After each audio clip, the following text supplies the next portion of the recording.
Good afternoon, folks. It is now 12:39 p.m., so we're going to go ahead and get started with our scheduled hearing for today. Councilman John Bullock of the 9th District, and this is the Education, Youth, and Older Adults Committee. We appreciate you coming out today. Today we'll be hearing Bill 250100, Children and Youth Fund updates for the purpose of updating the process and procedures by which the fund may disperse grants, altering the composition of the board of directors, requiring a certain report, defining certain terms, generally relating to the administration of the Children and Youth Fund. Here in council chambers, we have Vice Chair of the committee, Councilman Mark Parker. Thank you, Mr. Chair. We also have Councilman Zach Blanchard of the 11th District. We also have Council Member Odette Ramos of the 14th District. Thank you, Mr. Chair. We have Council Member Felicia Porter of the 10th District. And in the building, who will be joining us soon, will be Council Member Jermaine Jones, and he makes his way over. Also, we are blessed to be joined by our Comptroller, Bill Henry. Thank you for being with us. We also have representatives from the mayor's office, from the city council president's office, and from city schools, Baltimore Children Youth Fund. So again, we're in Department of Finance, Department of Law. Happy to have you here today.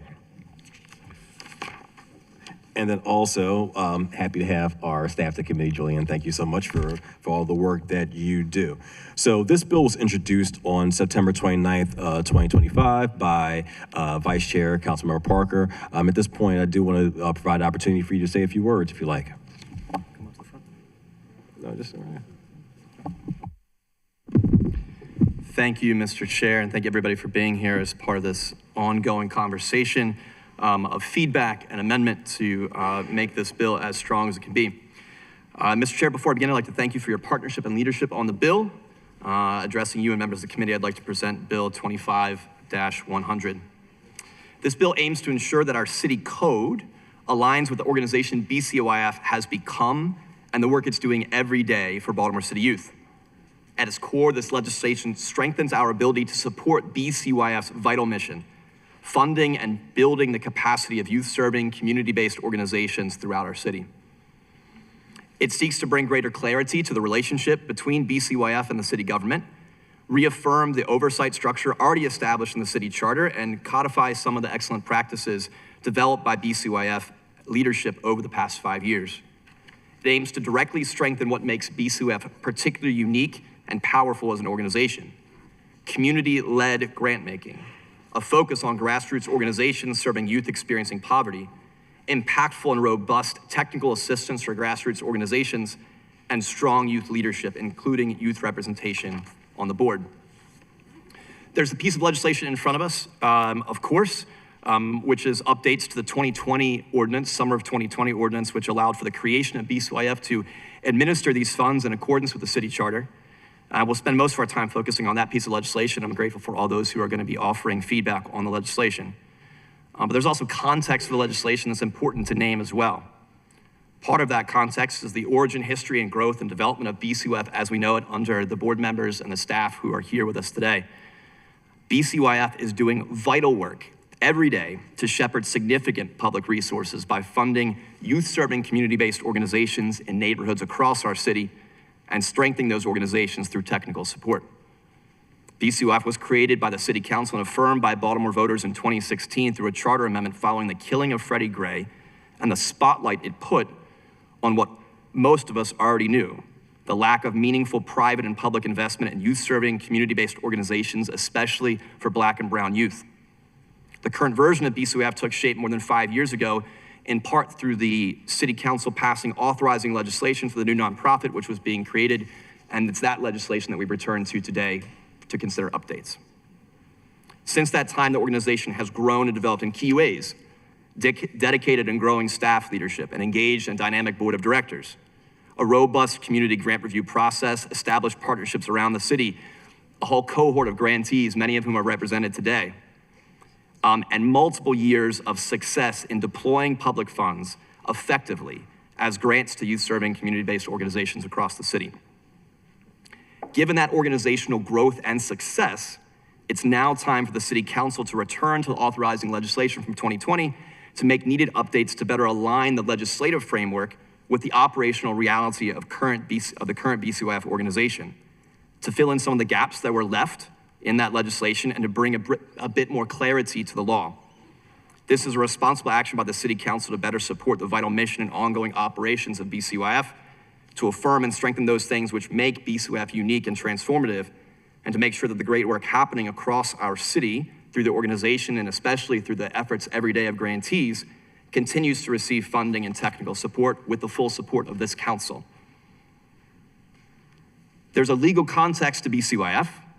The legal structure rests first in the city charter, then on this ordinance that we're considering today for an update, then the MOU, which exists between the mayor's office and the organization, and then finally BCYF's internal documents, bylaws and policies and all the rest.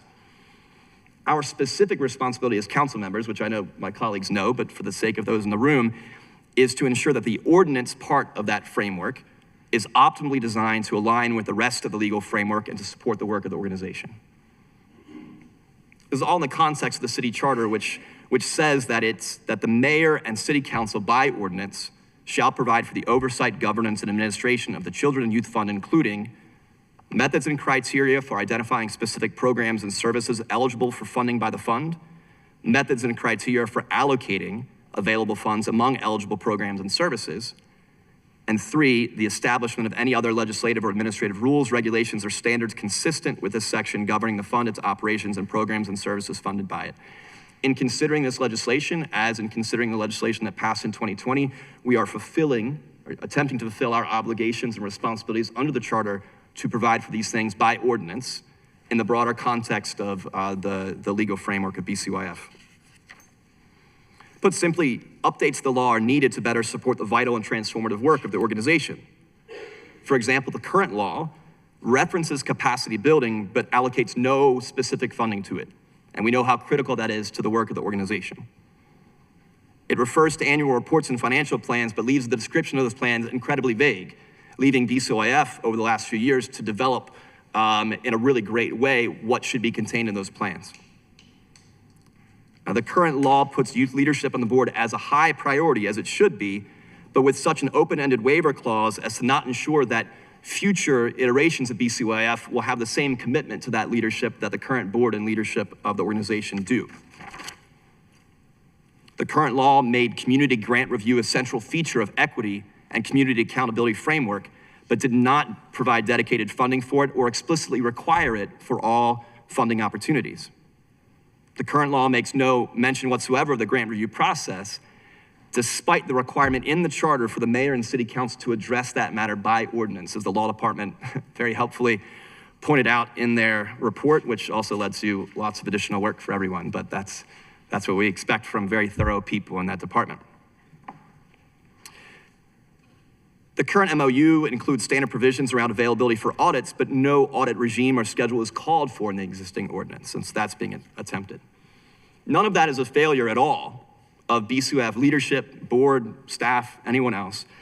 BCYF has developed in important and healthy ways within that 2020 framework. But these gaps simply indicate to me, and I suggest to my colleagues, that our council has important legislative work to do on the existing law to bring it up to speed with and align with the growth in the operations of BCYF and to better support their mission. That's the local context here, or the legal context here, but it's important to note there's a broader national context to our conversation today in the work of BCYF, the legislation we're considering. We're all very aware that coming out of Washington, we have a federal administration which exhibits every single day hostility to young people, hostility to people of color, hostility to LGBTQIA persons, hostility to DEI initiatives of whatever form and at whatever place, hostility to immigrants and refugees. That hostility is rooted deeply in white supremacy, which has been the guiding principle for everything we've experienced from this administration. If there's any through line, that is what it is. BCYF represents one of the most clear commitments of our city to stand in the gap, to reject that hostility, those narratives and those policies which seek to diminish or demonize our young people and communities, which seek to actively harm them. Closer to home, we are all very aware of the relentless attacks from a single news organization which does not share our commitment, the commitment of everyone in this room, to the knowledge, does not share our commitment to or knowledge of the lived experiences of Baltimore young people, their energy, their creativity, their power, their leadership, and their excellence. It's not a surprise, of course, when we work for real justice in our communities, when we set ourselves up against systems of power and privilege that exist, when we put the needs of young people first, when we give real power and control into the hands of community members and young people, all of those represent a threat to those who hold and exercise power in the systems that currently operate. And we've been told to expect resistance from those powers and principalities of the present age. We've been taught that there's a cost to doing the right thing by our neighbors and to count that cost carefully.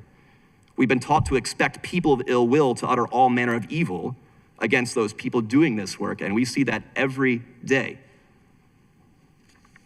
Even in this chamber, I might suggest gently, too often we've played into those narratives. We've not been as engaged in the work of BCOF as we could have been. We set aside a seat for the council on the board of directors of this organization and never filled it. We haven't shown up always when we've been invited to do so, not as often as we might have been. We have been more reactive to press coverage than we've been consistently engaged in the great work taking place. And we have not been as publicly supportive as we could have been when the organization, their grantees, have been attacked unfairly. There should never be any question in this chamber about our commitment to the mission of the organization and the great work that is taking place. That doesn't mean a lack of accountability or appropriate oversight, but it's accountability rooted in a shared mission, a shared dedication, and a deep engagement in the work of the organization and grantees around the city. I'm grateful for the stakeholders who have been part of these conversations since the introduction of this bill and for many months before the bill was introduced. Community leaders, BCOF staff, board members, current and former council members, current and former grantees, many of those in the room today, and others who have guided and supported the work of the organization. People have been very generous with their feedback that they've given to this bill and this part of the process. And it's only that collaborative feedback which can help this bill or any bill take its best and final form. The amendments that I think many of you have in front of you today and that are being presented alongside the bill, the extensive amendments, represent exactly the result of that feedback so far. And the testimony today will help shape the final amendments that we'll consider for this bill ahead of our voting session later this winter. I've also committed in collaboration with BCOF and the mayor's office to 2 January opportunities for further conversation, one specifically with interested grantees, one specifically with fellow board members. Thanks to all who have submitted testimony in advance and will do so today in this hearing. Please continue to reach out directly to my colleagues on the committee and to me in the coming weeks as other ideas come to you. Thank you all so much. Thank you, Mr. Chair. Thank you, Vice Chair, for your extensive comments and work on this issue. Again, I will just say thank you for everyone being here. Also as it's a holiday season, but also as a person of faith, it's not lost on me as I see the sea of red out here. And it's also not by, maybe not by happenstance, I happen to be wearing red as well. And it seems like Councilmember Ramos also got the message as well. So what that indicates to us is that we are also on the same page as it relates to supporting our young people. As a father, as some of us are parents up here, we think about the great work that some of these grantees have been doing. I've had some great conversations with folks. Look forward to having some more and look forward to having some continued dialogue as we are here today. So with that being said, I know there's a presentation. I do want to get through some of our agency reports, go through the presentation, and then have some testimony as well. So I know the law department has approved this for form of legal sufficiency with amended or suggested amendments. Could you talk about those really quickly, please? Thanks, Chair Bullock. Jeff Hochstetler with the city's law department.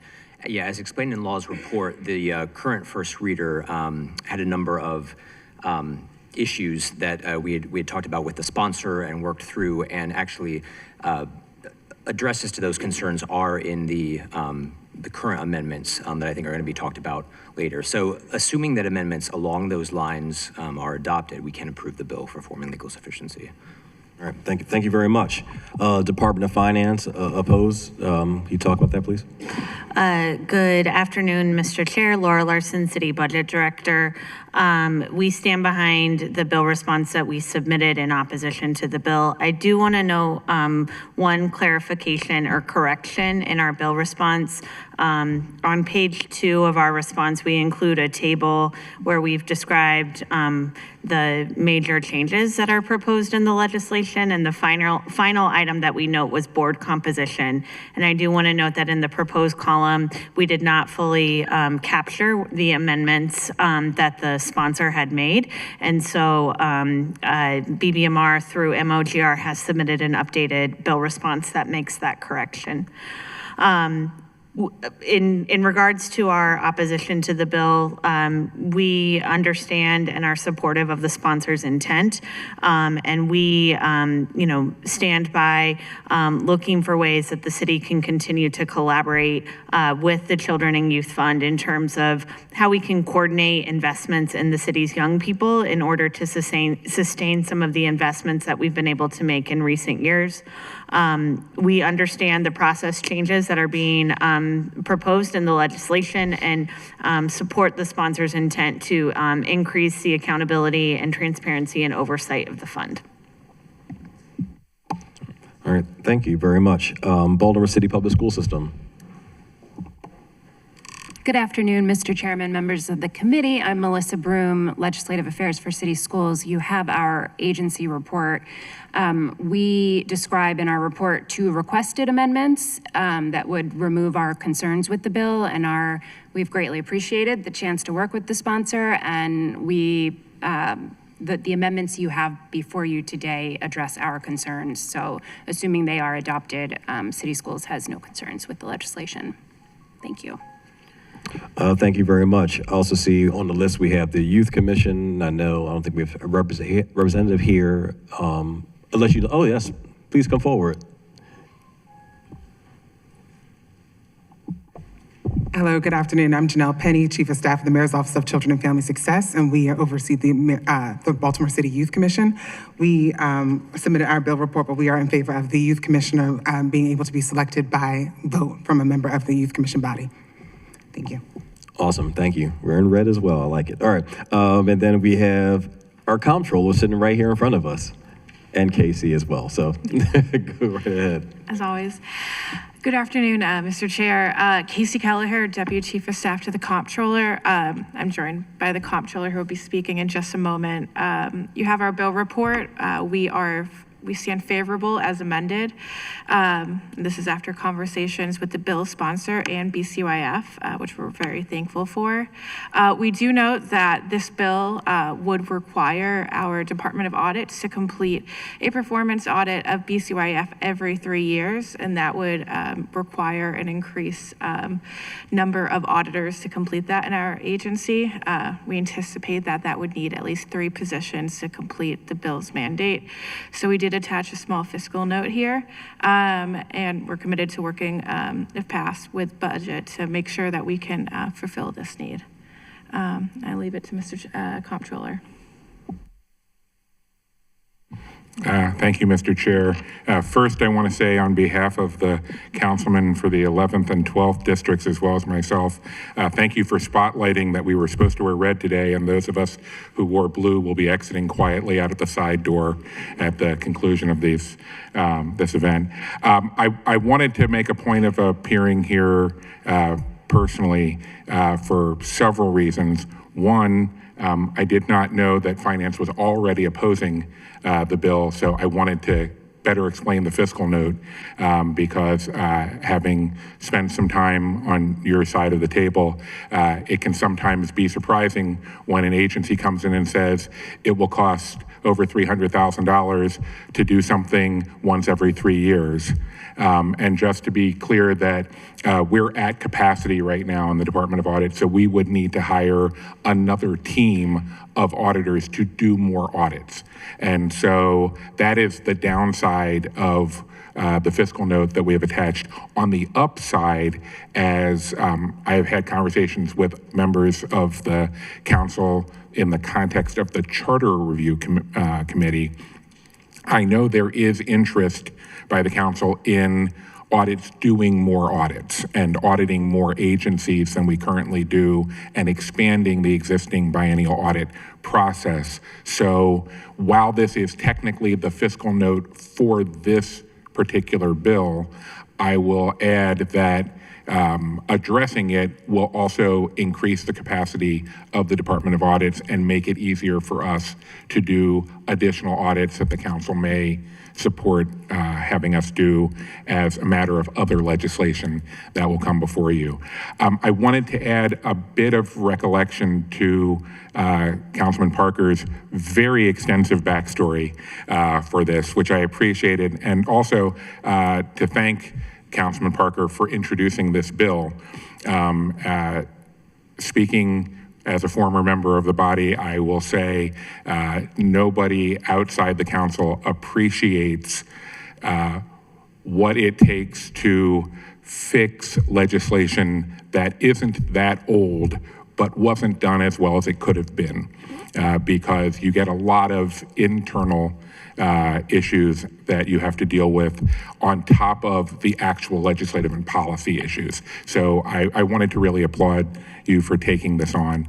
And as I think one of the two elected officials in the room right now who was actually there to vote on this, to this bill, I do also come here today to accept a measure of responsibility for the things the council did not do when it originally helped to set up the Children and Youth Fund. I don't think it's in writing anywhere, but I am here to testify that as part of the legislative intent, one of the things that we were trying to address was that, as you said, coming out of the uprising, there was definitely a feeling that Black-led community-based organizations were not being equitably represented in mainstream philanthropic giving. And the expectation was that the fund would be essentially a foundation that focused in that area. And so we thought we were doing the right thing, setting it up using best practices from philanthropy, and we completely ignored the optics of the situation, and that there were going to be people, and some of those people would control media outlets, there were going to be people who felt empowered to pay closer attention to the details of how the money was spent because it was originally tax dollars, in a way that, quite frankly, nobody in the media pays attention to the specific spending of mainstream philanthropic sources like ABLE or Goldsecker or France Merrick. If they wanted to spend money on any of the things that the Children and Youth Fund has been castigated for in the media for spending money on, if they spent money that way, no one would report it. And if they reported it, no one would care. And so I wanted to make sure that that was said plainly and publicly here. And the other thing I wanted to add to correct the record is it's been reported repeatedly in the media that one of the things that the Children and Youth Fund was supposed to do is submit their annual audits to the city's Department of Audits. And when asked, did we receive those audits, the Department of Audits simply replied, no, we did not receive them, which was accurate in the sense that they were not specifically sent to the city auditor, but all of those audits were publicly posted on the organization's website and therefore publicly available to the Department of Audits if we had been inclined to be proactive in how we approached our side of this. And so I wanted to make that case, make that statement publicly as well, because to the best of my knowledge, none of the media accounts which have said that the audits were not submitted to our department also stated that they had been publicly posted, which is the case. And I think with that, that's the extent of my remarks. I am available for questions, but if you want to move on to testimony, I would certainly understand that. So thank you very much. So, Oh, and I see we've been joined by another representative of the blue contingent, and we will talk to him afterwards about how we're going to get out of here safely. So thank you, thank you, Comptroller Henry, former council member who was very instrumental in doing this work, and so it's much appreciated that you can come and give this level of candor. But then also the perspective that's very valuable as we look at this work over time. I know one of the words that's been thrown out about a lot has been transparency, and so as you talk about things being publicly available, I think that's a very important statement. Do want to note that we've been joined by Councilmember James Torrance, the 7th District member of the committee as well. Are there any quick burning questions for Comptroller Henry while he is on the microphone? Not seeing any. Don't ask questions, just come in. Okay, no fine. Good. Do you have a? Thank you, Mr. Chair. I know I had a question earlier to the sponsor, and I was just baffled by the cost of what an audit would cost, $320,000. And I'm just torn because in the current MOU, it says that we can order one at any time, and your office hasn't asked for it. So I just want to make sure for public consumption why it hasn't been asked for, and then why such a large cost if you need two staff people to actually do it. Yes, please. So, Councilman, thank you for the opportunity to see if I can repeat my previous answer shorter. The short answer is we don't have the capacity right now to do any additional audits.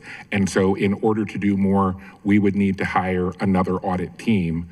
But that additional team would then give us additional capacity to do many more audits besides this one. And as for why we have not ordered one in the interim, part of the answer for that is we're already at capacity. And in the past, we have occasionally, at the request of the council, talked in concert with the Biennial Audits Oversight Commission about moving an existing audit in the audit plan.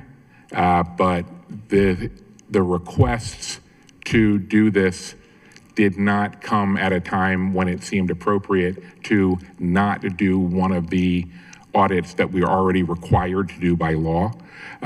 So as I said earlier, I applaud the council's willingness to put this legislation in and mandate the specific auditing of this organization at a specific time. But as anybody in the executive branch will tell you all year long, doing more things than we do always costs money. So if you don't want to spend more money, but you do want to do something new, you have to stop doing something that you're doing. So if the council would like us to stop auditing somebody else and do this audit instead, that is always an option, but we had not received that specific request from the council. So thank you for the question and the clarifying answer as well. I know there's a presentation for the Youth Fund. I think we want to get that going, because what I want to have happen is have this presentation and then get the opportunity to hear testimony as well. We want to get as much testimony as possible. Any objections? All right, then we'll get going with our presentation. All right, good afternoon, Committee Chair Bullock. Thank you so much. And all of the council members, thank you for your leadership and the opportunity to speak today. I do want to just highlight that we've got folks in the overflow room as well. Our stakeholders, we decided to all show up wearing red in solidarity, and we're proud to be here. And many of them won't be able to speak. There's too many. So I just want to highlight and thank our grantees and partners for coming out today and for showing up. As the president and CEO of BCYF, I want to begin with some clarity that BCYF has and always will support transparency, oversight, and accountability with public dollars. And yet, and still, this bill as drafted does unintentionally weaken the very outcomes that we all intend to protect through BCYF. And so today, I'm going to present BCYF's requested amendments to the current amended bill, and also offer a clear and collaborative pathway forward. And so next slide, please. BCYF was created by Baltimore voters to transform how public dollars reach young people by investing in organizations and leaders.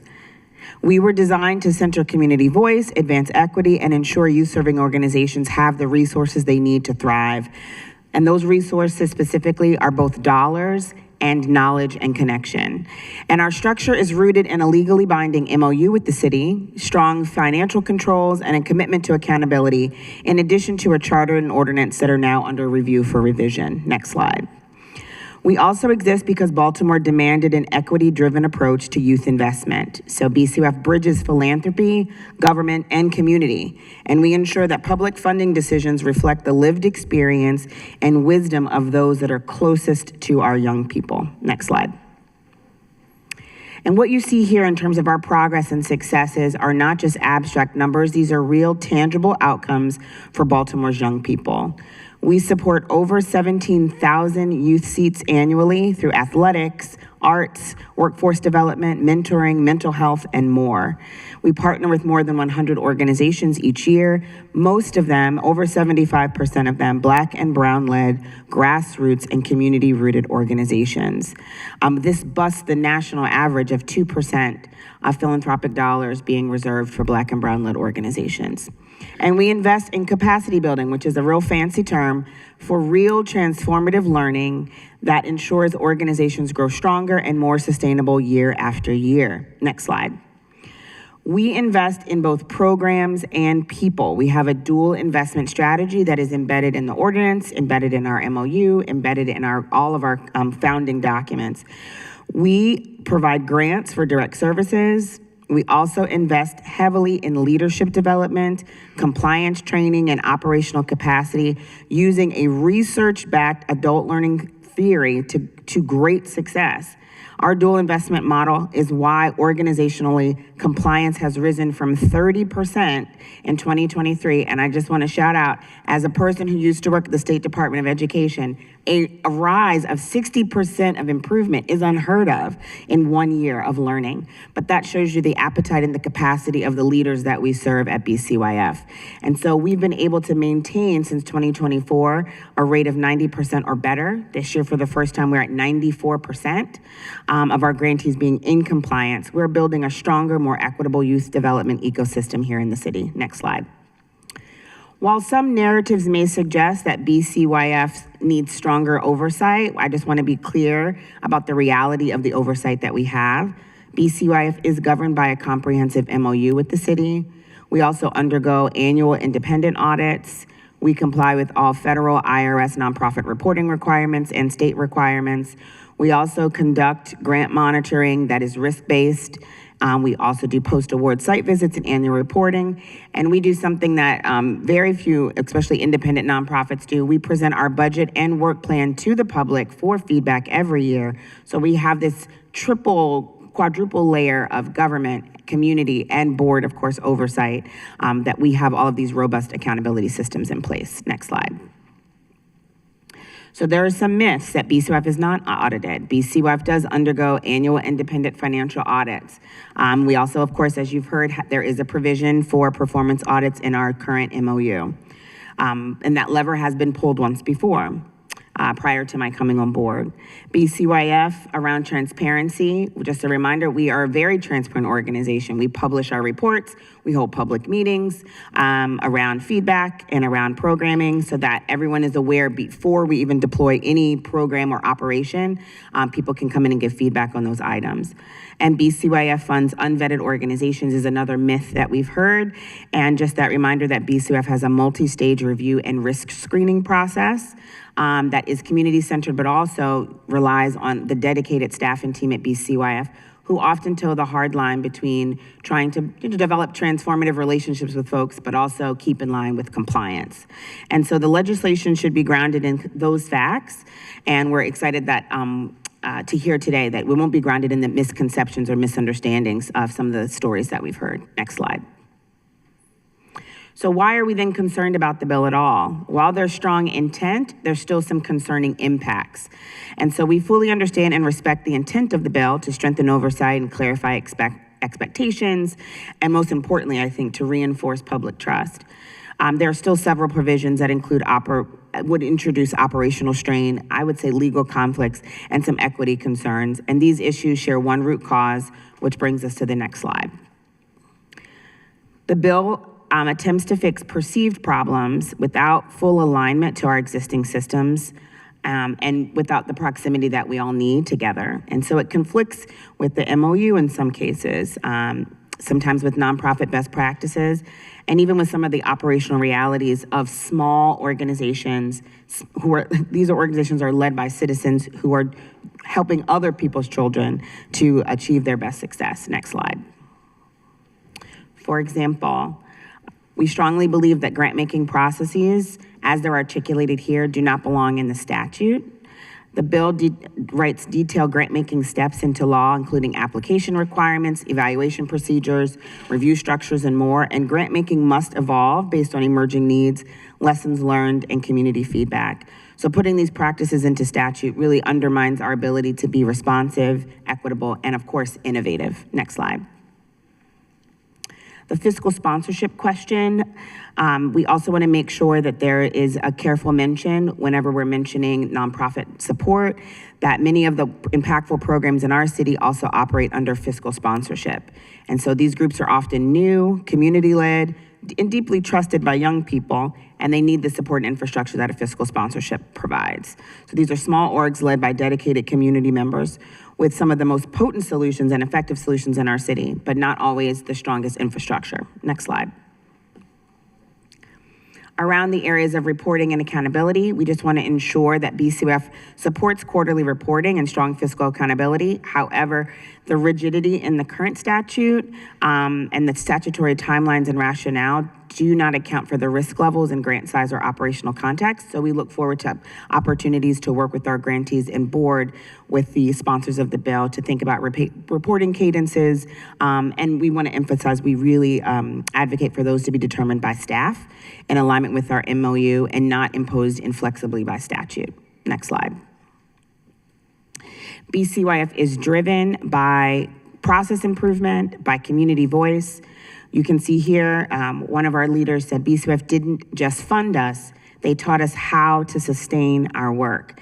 We are driven by those improvements and by the voices and also the successes of so many of our partners. And we've evolved continually in response to city guidance, community needs, and best practices. And our trajectory is upward and accelerating. And the best way to understand BCYF's value is to listen to us as partners. And time again, that collaboration has strengthened BCYF, not just from a funding place, but from a tools place as well. Next slide.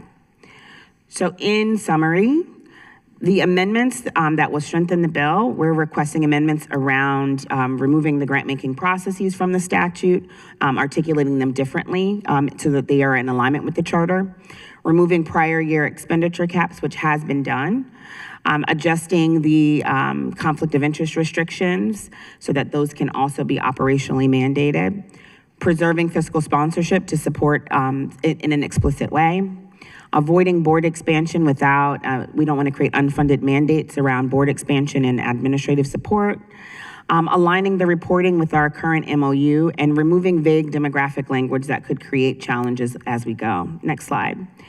The consequences of if the bill were to pass as currently written, these aren't predictable, they're pretty preventable, and we can address these concerns without harming the youth development ecosystem by being in community together. So what are we asking for? Next slide. We're not rejecting oversight. We're asking for just better alignment as we move forward. Next slide. So our call to action today is before advancing this bill, and we're grateful that that Councilman Parker has agreed to meet with board and grantees. That's our request, that we have at least one working session with grantees to be able to go line by line through the amendments that we're proposing, and one working session with our board of directors. So more direct collaboration with the bill's author.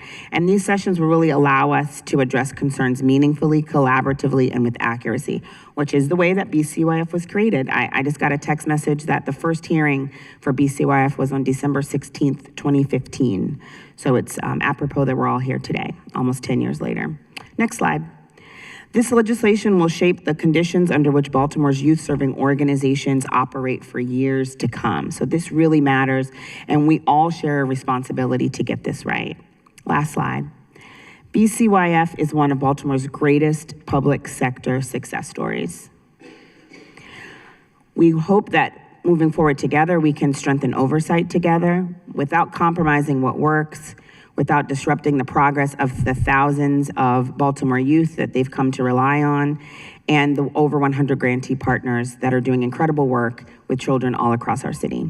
So thank you for your time and your commitment to Baltimore's young people. Thank you. Thank you again for being here. Thank you for the presentation. As mentioned, we want to get to testimony, but before we do that, are there any burning questions that anyone has for BCYF before we get to testimony? And I do want to note that we've been joined by Councilmember Mark Conway of the 4th District, so thank you for being here as well, also the co-sponsor. I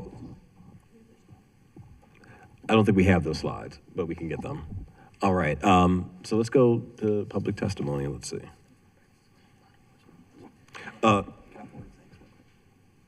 Sure.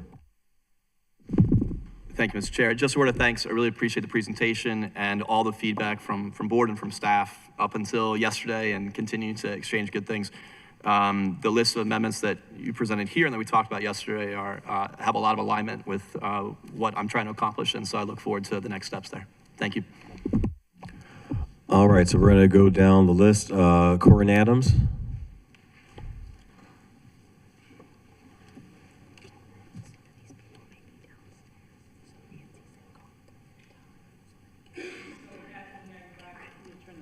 It's a button on the right side. Right, Freddie. Button that looks like a person. Microphone. Right I'm here. assuming these people would have to be.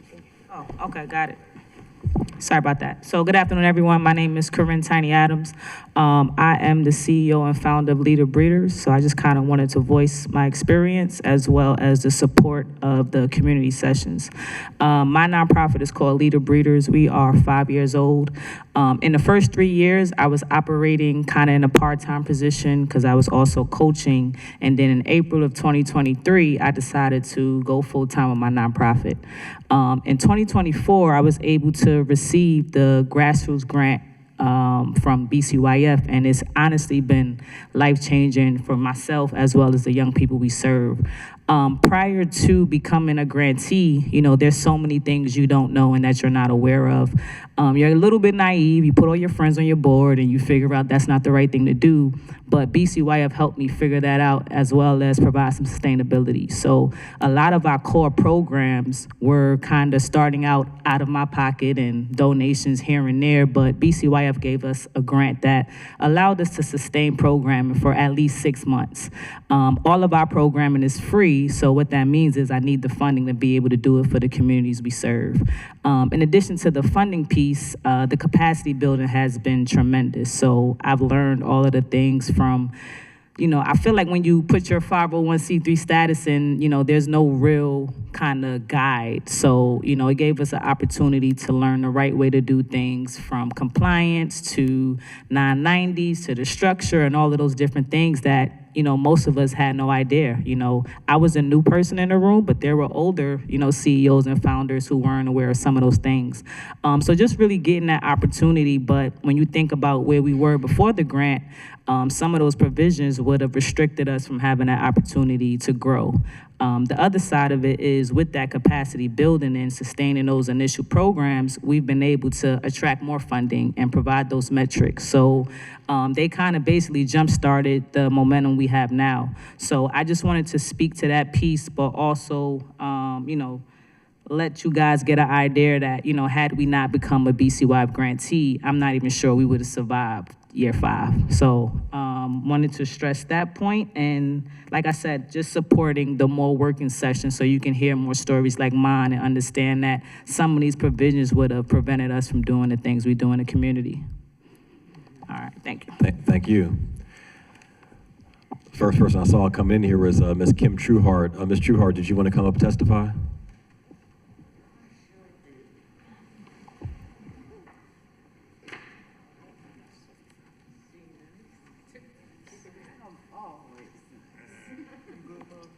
Yeah, thank you. Good afternoon. Good afternoon. This is probably the most important hearing that you've held. We got to get this right. When I came back to Baltimore, I spent the first 2 years learning what you do, what the school board did, what BDC did. Every place in the city, I went to their meetings for 2 years. Now, I think I'm a pretty smart person, but we still ain't got it right. But we're working on it. BCYF is necessary, it's important. I don't like everything they do, but I'm here to improve it. I'm willing to work with anybody that's interested in serving our young people. I don't like, never mind, I won't go there. Things that we need to improve, all the programs are looking for capital funding. I haven't heard you talk about capital funding, but you need to get there. If we're not giving the youth fund capital funding, then they need to teach everybody that's getting an operational grant how to get capital funding from a technical support perspective. I think we need to really look at the facilities that BCYF is supporting. And if we can't help improve those facilities, we have issues because all of them need improvement. There's very few that are fully operational. The other thing is transportation. There's not enough funding for transporting kids all over the city. We need BCYF to look at funding transportation, offsetting the cost, which is imperative.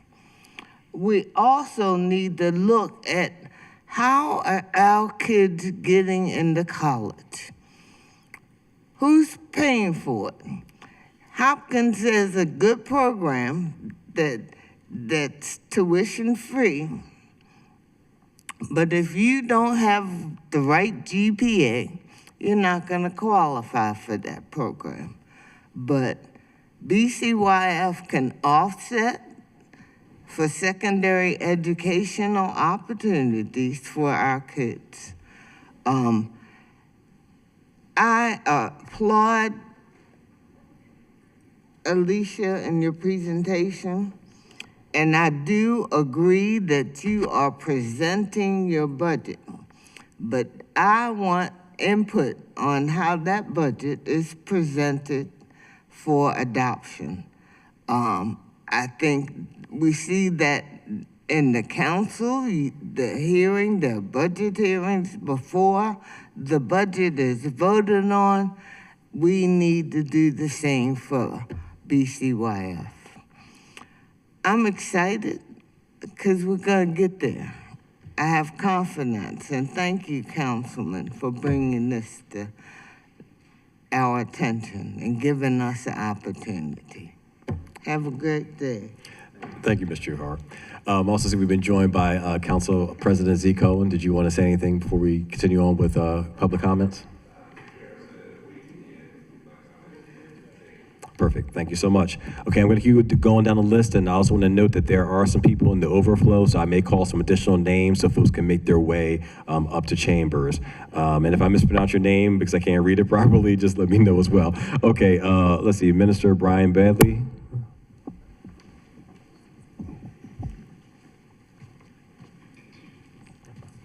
Hello, everybody. Thank you for allowing me to speak on behalf of BCYF. I took over this organization, One More, One Less Mentoring, in 2019. Our current founder had just found out he had esophageal cancer, and he was ready to look for a successor. He chose me to steer this ship a little bit different than what it had done before in its 16 years of existence. Through BCYF, I was able not just to be a one-man band show, but to have a team, to learn how to be compliant, to learn how to have teamwork as well as operation strategies. BCYF took us to many places to learn how to become better small nonprofits. And through their work and our efforts, we've been able to leverage our impact in Baltimore City. We've been able to do some unbelievable things with these kids throughout these years. And we've been able to put kids on the water from a different standpoint of having equity and justice, and to have the access that these kids see water in Baltimore City every day, and nobody made a way for them to get on the water. We've made sure that not only they were able to get on the water, but we tied it to mental health. Something for the last 5 years in Baltimore City, we didn't prioritize these kids coming out of pandemic. We lost so many kids mentally that they're disenfranchised with this city. And we know that because of the violence that took place. Nonprofits are the cure to the systematic injustice and the systematic racism sometimes that our kids are showing anger against. We're able to do something, but we need the help of BCYF as well as the city council to move further in our impact. Because the schools, which are great, aren't able to give these kids what they are missing the moment they walk out of those doors.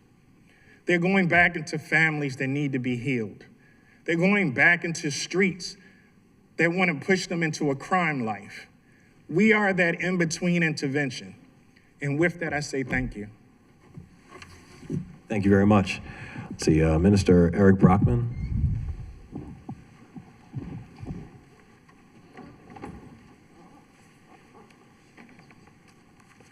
Council President, Chair, Mr. Chairman, Mr. Vice Chairman, I want to speak about integrity, responsibility, leadership. My name is Minister Eric Brockman. I'm the founder of Focus on Communities United for Success. We do IT workforce development training in Baltimore. We have many, many success stories where our young people have been trained by us, have gotten jobs making $65,000 up to $100,000, up to $90,000. We have a few individuals that are working with the Baltimore City Information Technology Agency. I come here today because we received a grant from BCYF in 2023. We received a Presidential Award grant in 2024. We received an extension of a grant for $50,000 for an extended year. All of that has been taken away. All of it's been terminated. And the reason why is because of lack of integrity, lack of responsibility, and lack of accountability. Many of you have received emails from me. Only one of you replied to me.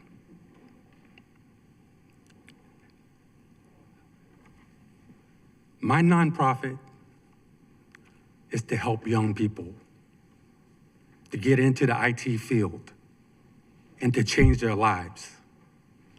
When you have an individual that is working Uber Eats or Instacart, facing eviction, come through my program, be trained, get certified, and then get a job at Brown Advisory making $80,000 to $90,000, that's changing lives. But when you have an organization that has a contract with you for $212,000 and arbitrarily and unilaterally terminate the contract after receiving letters from my lawyer, letters from my accountant explaining the situation, they just totally dismissed that. I looked to seek for a lawyer. They want $30,000 to $40,000 to arbitrate this. I'm a nonprofit, a small nonprofit. I don't have that kind of money. So who do I need to rely on? I need to rely on you all to do the right thing, to investigate. So I want to make these recommendations.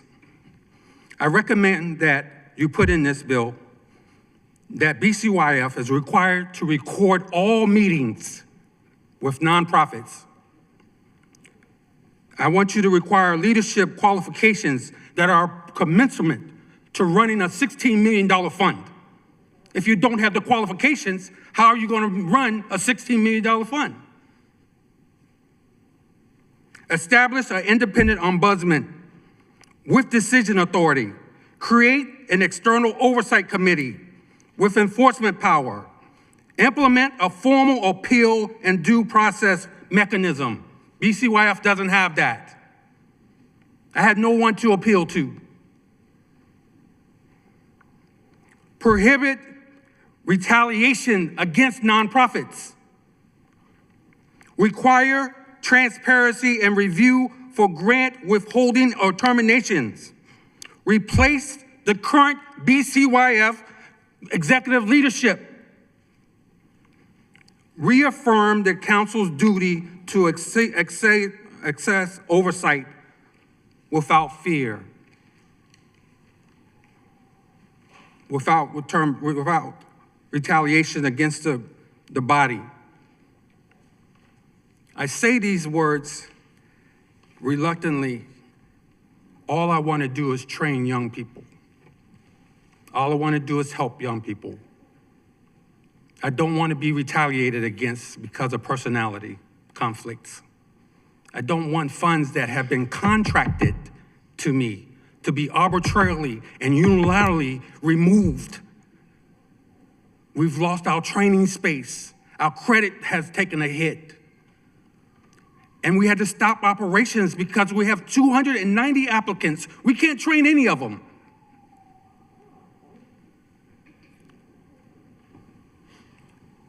This is my passion because I love the children of Baltimore City. It's not that I'm angry. It's just that I could be sitting somewhere chilling, but I love children and I want to help them. Minister Brockman, I appreciate your passion. Thank you for sharing your testimony, but also thank you for highlighting the email you sent to us on the 10th. So I know we can look further into that to get some additional detail. So that's very much appreciated. Jack Boyson, and then I see Pasha Franklin. Not sure. After that. Thank you for letting me testify. My name is Jack Boyson. I'm a resident of the city's District 14 since 1996. Professionally, I'm a former contracted program performance auditor of USAID's Positive Youth Development and Workforce Development programs all around the world. Originally, I plotted the city's efforts under former Mayor Young to establish the Baltimore Children and Youth Fund and to use taxpayers' money to expand and support greater programming and services for the city's children and youth while strengthening the nonprofits serving them. However, recently, I have been very concerned about allegations in the local media regarding BCYF's operations and impact. I strongly believe that given the source of BCYF's funding is from taxpayers, not private sources, that both BCYF and its grantees should have annual, not triannual, but annual programmatic performance reviews and audits by qualified external professionals to measure the progress and impact of BCYF's programming. That would actually minimize any unallowable expenditures and also demonstrate documentation of achievements over an extended period of time. And in keeping with this effort, I actually put together 16 starter questions that if I was asked, this is the kinds of questions I'd like to ask BCYF. You all have a record of that, right? So my appeal today is that the City Council consider mandating audits of BCYF instead of mandating every 3 years. I recommend that the City Council authorize an immediate baseline performance and financial audit of BCYF to determine two things: what's working and what could be better. And to ensure compliance with any needed improvements, that another audit be conducted 1 year later to ensure the requisite improvements in BCYF's procedures are operationalized. What is my concern? I want to make sure that there are more children and youth across the city that get the services they need. I want them to be served by caring adults. And I want them to be in safe places where they can act and play and be and learn. But most of all, I want the young people and the children and the youth to actually have services where they can mitigate some of the trauma that a lot of kids have today. So that's my testimony for you all. Thank you very much. Okay, Diana Franklin. Is there a Diana Franklin? I'm going to go to Angelo Solera afterward. Okay. And after Angelo, James Henderson. So please go right ahead. Hey, hello, how are you? Good. Good afternoon. My name is Diana Franklin. I'm a STEM instructor with B360. I'm one of the lead STEM instructors. I was hired as a STEM instructor as a college student. I go to Towson University, and this was my first teaching position. And at B360, I teach the youth the science behind dirt bikes by teaching them the science experiments and the concepts of how dirt bikes work, and helping them understand physics, engineering, and problem solving in ways that are real and exciting for them, because school can be boring for them, but we teach them education is actually important and is engaging. But this job has meant a lot to me. It's helped me grow as an educator, build confidence, and gain real experience early in my career.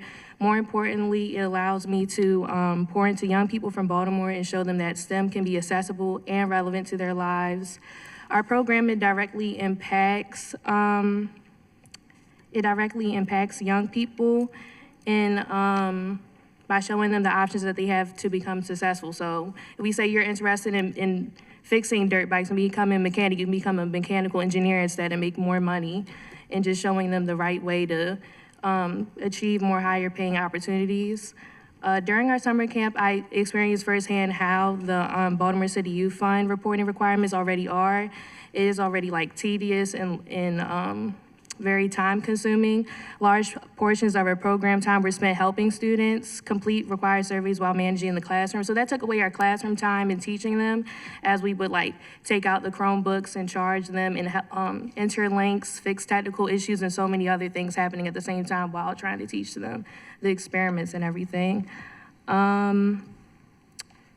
Many of our young participants needed extra guidance that was taken away from us with the already tedious process with the Baltimore City Youth Fund. And the granting and reporting process, adding more requirements would delay funding and limit B360's ability to operate consistently. When funding is delayed, it affects my staff pay, all of our staff pay, available hours, program stability, and it makes it harder to retain instructors and reduce the number of youth we'll be able to serve. These changes especially impact junior instructors as well, like my coworkers, by limiting their opportunities to gain work experience and be involved with their community as young men. I want to continue doing my work. This job is very important to me, and I'm asking City Council to support organizations like B360 by streamlining reporting and providing the resources needed to stay accountable without pulling us away from the youth. With the right support, we can spend less time on paperwork and more time actually creating a real impact for Baltimore City youth. Thank you for listening. Thank you. Angelo Solera.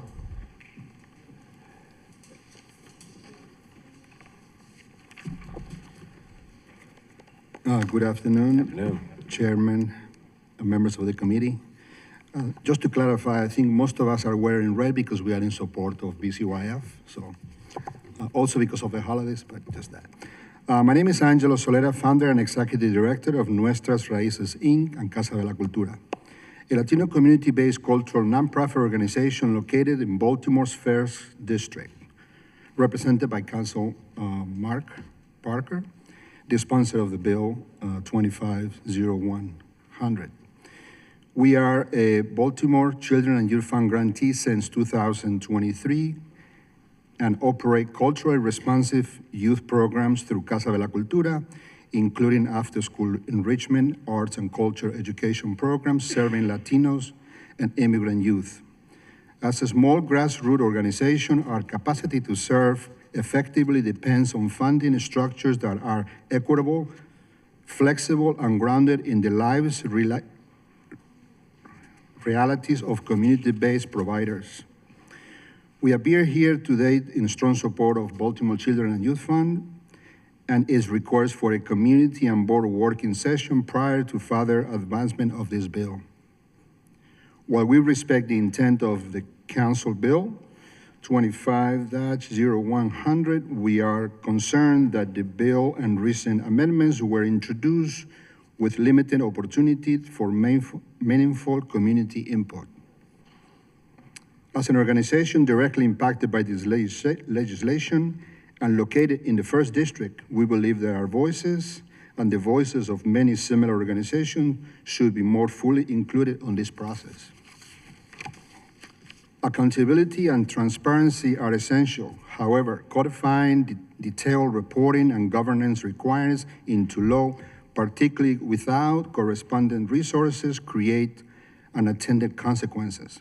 For a small cultural-specific organization, unfunded administrative mandates reduce the time and capacity available for direct youth services and risk creating barriers for the very organizations BCYF was designed to support. BCYF equity-driven community responsive model has worked because it recognizes trust, flexibility, and community expertise as strengths. Altering that model without robust providers engagement risks weakening the impact. We respectfully urge the Council to pause further action on the bill and support BCYF requests for 2 community working sessions and 1 board working session with the bill's author. These sessions are not delays.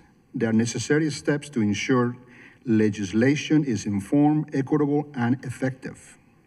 Thank you for the opportunity to share our life experiences, and we look forward to continue dialogue and working collaboratively to ensure that the voices of community-based organizations are meaningfully heard. Thank you. Thank you. All right, we'll have James Henderson followed by Jeffrey Wilson and Souza Sharema.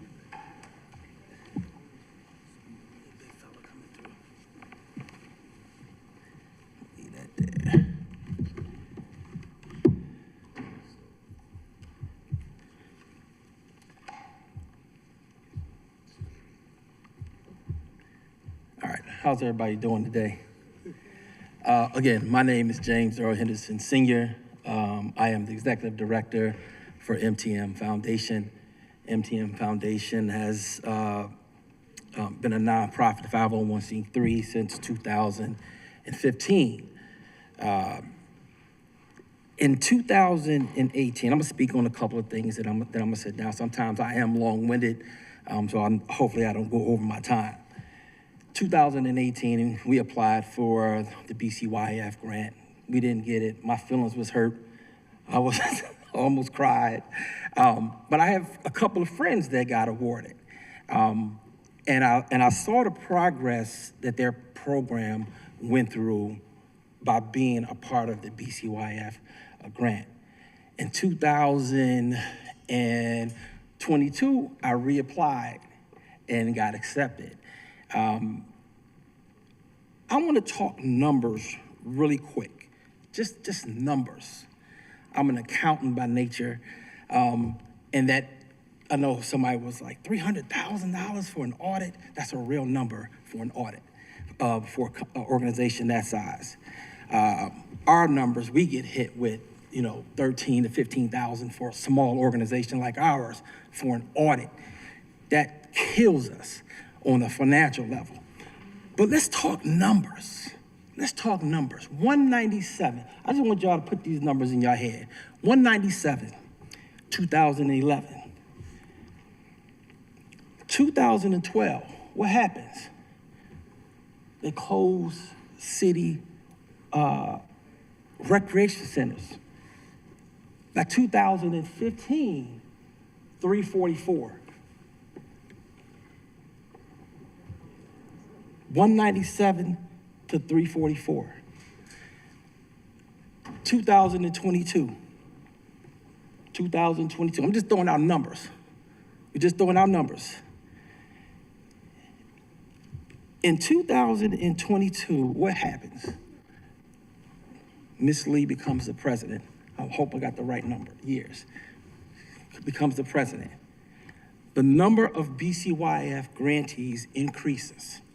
2012, the number of students that service decreases.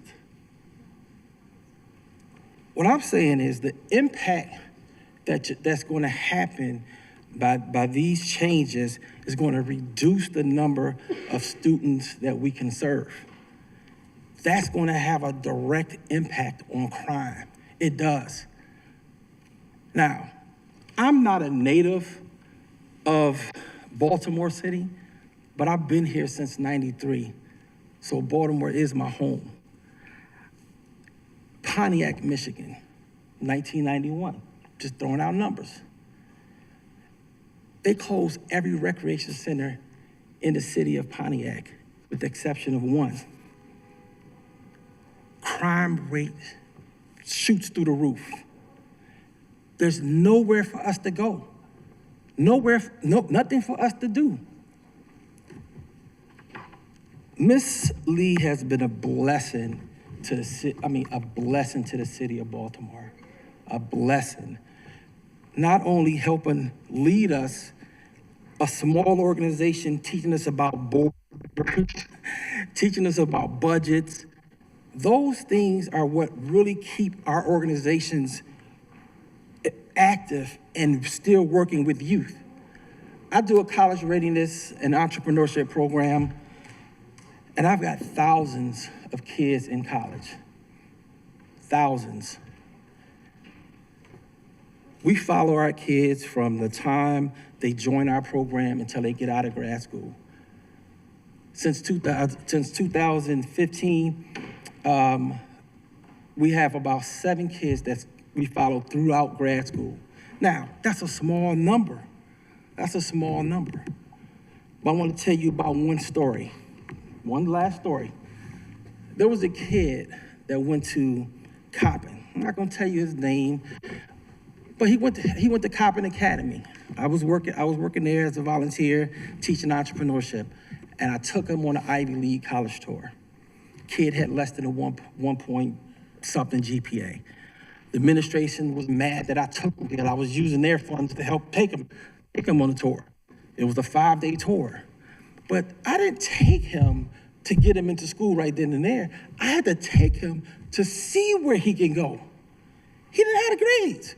But our job as community activists is to show the students where they can go, how to get there. My job was to show him how to get there. He went to a community college, left there, got good grades, went to a 4-year school, went to grad school at MIT, graduated from MIT 2 years ago. Those are the stories that impact the city and beyond. But because Miss Lee has provided these services, not I will say just Miss Lee, the whole BCYF family, this is what makes a real impact. And if we reduce the number if we put all these restrictions on BCYF to where now it's harder for grantees to get funding. It's harder for grantees to provide the service. All this is going to do is reduce the number of students that we can work with. Going back to numbers, my last point, 2012. When the recreation centers closed, I was at Leaf Walk as a coach. I had 14 youth in my program. We had nowhere to go. We was practicing outside until we had no funding, nothing to do. So the program ended. 3 of the 14 kids are in jail. Thank you. No, thank you for your testimony. Let's see, Jeffrey Wilson.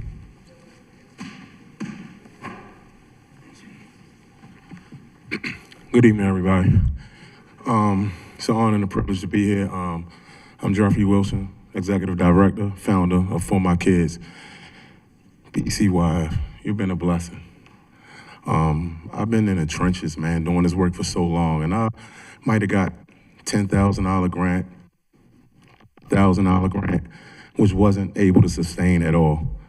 I do aftercare and mentoring along with a lot of other services, but more importantly, my aftercare program was able to sustain because it allowed me to hire people that can bring people in and teach my kids how to read and write. Because y'all know our city suffers from our reading disparity at a high level. Thank you for that. That was very important. You know what else it did? It allowed me to build relationships with several of the other individuals, which we actually go in each other area of zip code and do work together. So we partner up, and when we partner up, we get it done together. Timothy Rich, he probably just left. James, we work together. This young lady worked together. Asia, we work together. And we actually in all different zip codes. So when we come together, we're actually supporting the community and working together. And another thing is the recidivism rate. These young kids that's out here doing all of that and acting crazy, a part of what we're doing is actually helping them, helping us, helping the community, because we come together, we showing the passion, we showing the commitment. We offering them jobs.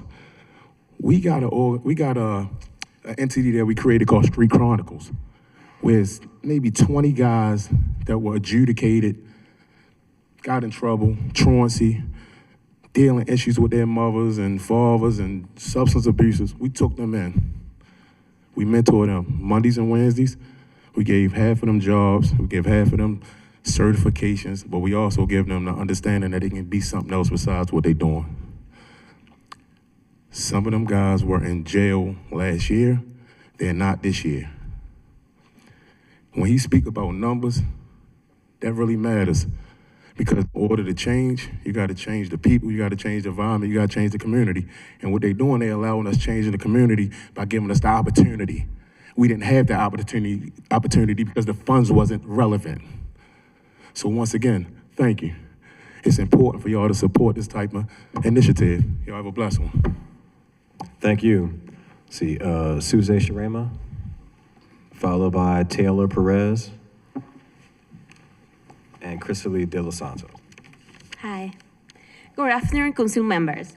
My name is Suze. I am a student in Baltimore City Public Schools. I am youth leader at Mi Espacio and part of after-school programs that focus on leadership development. I am sorry to be here today because we have been practicing our debate skills in the program, and that practice helped me feel more comfortable speaking in front of you today. I'm here to support this bill because young people like me deserve transparency and a real voice in decisions that impact our well-being. Too often, decisions are made about us without including us. Through after schools at summer youth programs supported by the Baltimore Children and Youth Fund, I have had opportunities to grow as a leader and field supporter. Organizations like CASA have created space where young people, especially immigrants and first-generation youth, whose voices are often not included, can speak up and be heard. This bill strengthens transparency and accountability and how funding decisions are made. It also ensures more youth representations in decision-making space, including on the board.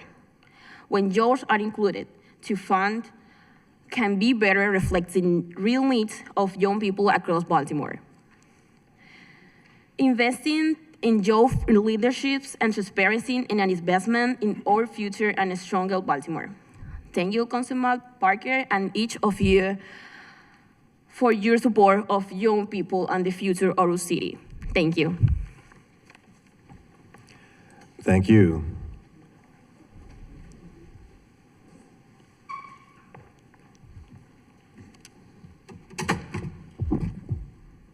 Good afternoon. Thank you so much for the opportunity to speak. My name is Taylor. I am a 12th grade student.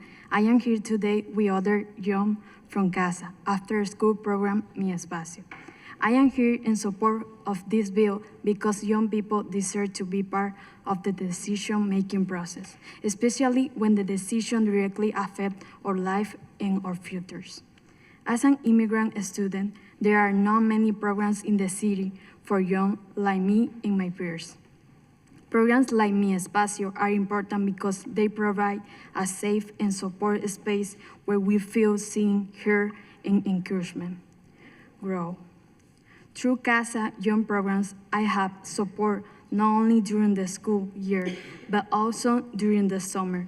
This support has helped me build confidence and prepare for what's coming next. My hope is to go back to college the next year, and programs like this have helped make that goal feel possible.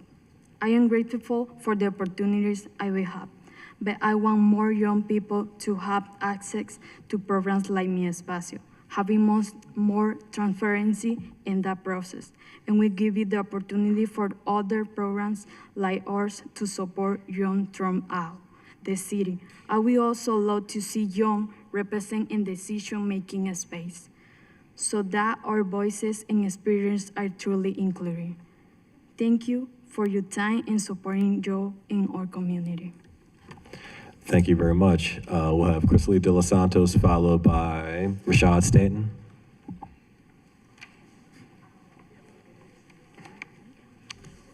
Good afternoon, members of the committee, and thank you so much for the opportunity to speak. This is a proud moment for me, listening to my baby speaking right in front of you today, something that they're often having conversations about, and today, you always see us here, but they're brand new at this, and I'm just so proud and just wanted to say thank you to them for being so brave and also choosing to do this in English. Thank you so much. My name is Crystalie De Los Santos. I'm CASA's Baltimore and Central Maryland director. Most of you know the work that we do at CASA, but today I want to talk specifically about our youth programs, and we strive to create the next generation of youth leader by promoting high school graduation, post-secondary enrollment, career readiness, and leadership development for first and second generation immigrant students. And it's a testament that I'm here today because I was a student in those programs, and now I get to be the director of the organization in our region. I'm here today in both strong support of the Baltimore Children and Youth Fund and also in support of this legislation.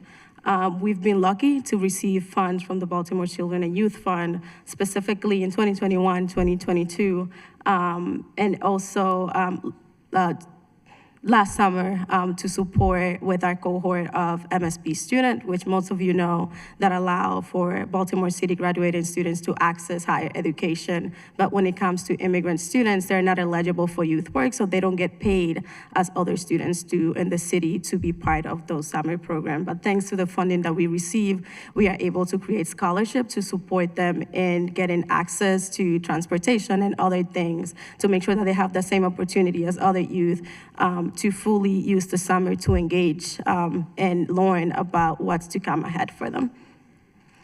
These are really challenging times for immigrant students throughout the city and throughout our country. Many youth are seeing and witnessing their families being torn apart, creating lasting drama, not just to them, but to their entire family. At the same time, we see more and more often less organizations that are youth immigrant-centered, and now they are facing additional, and we are facing additional issues with the loss of funding from federal programs and also programs like AmeriCorps, who used to help us to run our program. I also want to say that there are many organizations that, say that they are serving our population, but it's really important to make sure that we have the right people doing so with the trauma, culturally training to support these young people, especially now when they're being traumatized by so many different levels. And I think that this legislation takes a step forward into that direction to make sure that there is transparency and a clear process of applying for funding. I also want to say that there is a real need to have an understanding of what's happening on the ground, what our youth are facing, and also who is a great person to be in front of youth and to be able to guide them in the way that they need to. All of that to say, I thank the Baltimore Children and Youth Fund for all the work that they do and how responsive they are to the needs of our community. But I also think that there is a need to have more transparency and clear processes and how funds are distributed towards the community. So thank you so much, and I hope that you guys are able to vote favorably for this bill. Thank you very much. Brian Kilgore, followed by Marcus Pollock. Good afternoon, Mr. Chair. Afternoon. City Council. My name is Brian Kilgore. I am a special assistant city solicitor right across the street for housing. When your constituents ask to have a vacant taken and you have your staff send it to housing, I'm the one that tries to do it. That's given me an opportunity. I've been there about 15 years now. It's given me an opportunity to work with a lot of community groups. It's given me a chance to work with a lot of nonprofits, Community Law Center. There's a tax sale working group. We work in a lot of tax sale reform. Not many people have to go up, sorry. When I'm not working for the city, I work for a nonprofit that's been in Baltimore for about 20 years. It's rooted in the art of capoeira, which is an Afro-Brazilian martial art based in Brazil. It has since spread throughout the world. It blends, the short story is that the slaves in Brazil had to learn to defend themselves. They did so by disguising it as dance. It blends martial arts with acrobatics, dance, music, and most importantly, what I want to talk about is community. We have, since receiving grant money from the fund, we've really been able to expand into a lot of Baltimore schools and work with the youth. We do target, I shouldn't say target, we find that the folks that are drawn to us are those that are most at risk. A lot of folks that English is their second language, a lot of folks that are being targeted by our government, to be frank. What I have seen and what I've heard with the testimony, and I don't want to speak for other groups, but it does sound a lot like, no matter what it is, be it swimming, drumming, sports, art, it's the community that it creates. We've been fortunate to see actually a decrease in crime recently. And from everything that I have read and everything that I have studied, it's not just by pumping more money into the police department. We have found that it is their housing, it is the education, it is the community that we build that keeps the kids away from the drugs, that helps them get into college, that helps them pursue whatever career it may be it STEM, be it painting pictures, be it whatever they want, but it has given them the options. I did have points I wanted to hit, but I actually want to address kind of what I've seen today. It seems like there's a lot of miscommunication. I'm hearing we want to have transparency. I'm hearing we want to have transparency. I don't see why we're here talking about transparency. If everybody wants transparency, why is there a discussion about it? We're all on the same page. I'm hearing we need to have an audit today so that we know what works and what doesn't. I'm hearing it's all available on the website, so we already have that, so we should know what works and what doesn't. We've now had 5 years of data. What we should be doing is saying, we've had the first 5 years, yes, some things have worked, some things haven't. Let's all get together and figure out what works and what haven't. And I do appreciate the Vice Chair's reverence for the work that this fund has done, because I think as we've seen, 1 week before Christmas, middle of the day on a Thursday, this is the showing we've got. This is important to the city. This is important to the community. I think we all agree on that. One thing I also want to address is I appreciate that there are ongoing talks. We have just seen a national budget passed. It was passed because of the promise of ongoing talks before the legislative session ends. We now have 2 days in that legislative session, and guess what? Healthcare has not been extended. It was a lie. Let's be honest, it was a lie. We need to be having communication better than what's happening on the federal government. We all need to come together and talk about what we need. We don't need to put the cart before the horse. Again, I appreciate that these talks are gonna happen in January, and I realize January is only 2 weeks away. I would just encourage, it seems like a lot of what we're discussing, be it budgetary, be it transparency, just needs to sort of come from the data that we should have with 5 years of this new fund created. We should know what works and what doesn't. And with all deference to the council, nobody's going to know that better than these guys. That's just the way it's going to be, and it's going to be that with any agency, with any company. I would implore the council to work hand in hand with the fund to determine what changes need to happen. We're at 5 years, that's the perfect mark to go back and see what works and what doesn't. But let's work with the guys that are doing the work.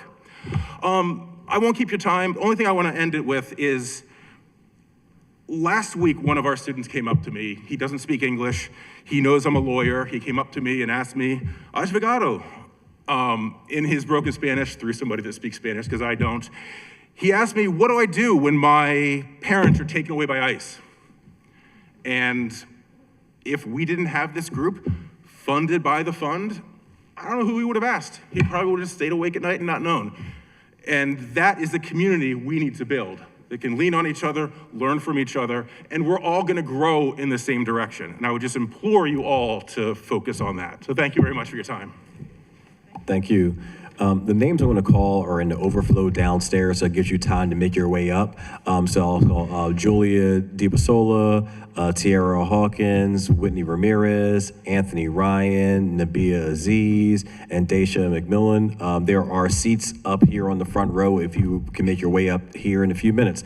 With that, Mr. Pollack, please go ahead. Thank you very much, Chairman Bullock and the rest of the council. I appreciate the opportunity today to speak to you and testify in opposition to the pending legislation. Let me just say for the record that I bought this spiffy jacket precisely for this time, and I wish, and so does my wife, by the way, that I would have been as smart as you, just got the red tie and been done with it. Again, my name is Marcus Pollack. I'm the secretary of the board. I have 30 years of senior and executive level experience in community development, both in the nonprofit and in the government spaces. I was the co-author of a piece on community development that was used as the basis for creating the Patterson Park Community Development Corporation, which singly, in my mind, revitalized what is now Patterson Park. I worked as the CEO with Park Heights Renaissance, and what you see today in the physical development of that community is partly because of the work of myself and others. I worked with the Eisenhower Foundation to co-author a study on youth resilience, where we realized that leadership is paramount in making sure that our children can grow up straight and strong. I was the MOD director, the associate director. I led Prison Links, which is the predecessor program for the reentry program for the city of Baltimore. I say these things not to demonstrate some level of self-importance or some false pride today, but I do so because I want the people sitting here today to know that my deep and abiding love and admiration for what they do, and the possibility of people like me coming from the work that they do every day. Quite frankly, I haven't told my story publicly. In fact, I haven't really told it privately much. But I want to deal with the elephant in the room today. And that is that this piece of legislation was preceded by a series of articles by the Sun paper that criticized BCYF for out-of-state travel for its people. I would like to offer some perspectives today on the value of such outings from my own experience. I grew up in the 60s and the 70s in segregated Sandtown, Winchester. I stole cars, robbed people, and shot a boy in June of 1970 in Emerson High School that started a riot. I don't say these things just to speak about what people do in Baltimore, but it was not for the grace of God and the compassion and direction and love and consideration from the people who are sitting in this room that are just like the folks that helped me to be what I am today. I had 3 tracks in life: drugs, death and destruction, or incarceration. While I graduated from high school and attended BCCC, there was a subtext to my life. I felt diminished. I was intimidated by white people. I was afraid to speak in public, and certainly would never think about flying in an airplane. I was black, poor, my mother cleaned houses for white people and took care of their children, and my father was a garbage man. I felt that I just wasn't good enough. Until something happened. I was invited to a national conference. And by golly, I had to get over my fear of flying real quick.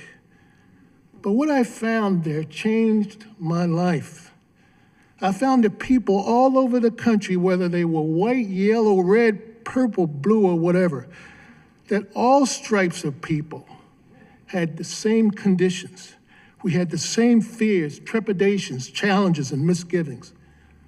That was transformative for me. That cultural exchange that I experienced for those 3 days gave me a sense of pride in my heritage. My confidence grew. I learned what was working in other regions. I developed relationships, by golly, that stand today. I challenged my assumptions about what was possible, given my local constraints here in Baltimore. I was inspired by renewed energy and creativity such that it allowed me to be who I am today.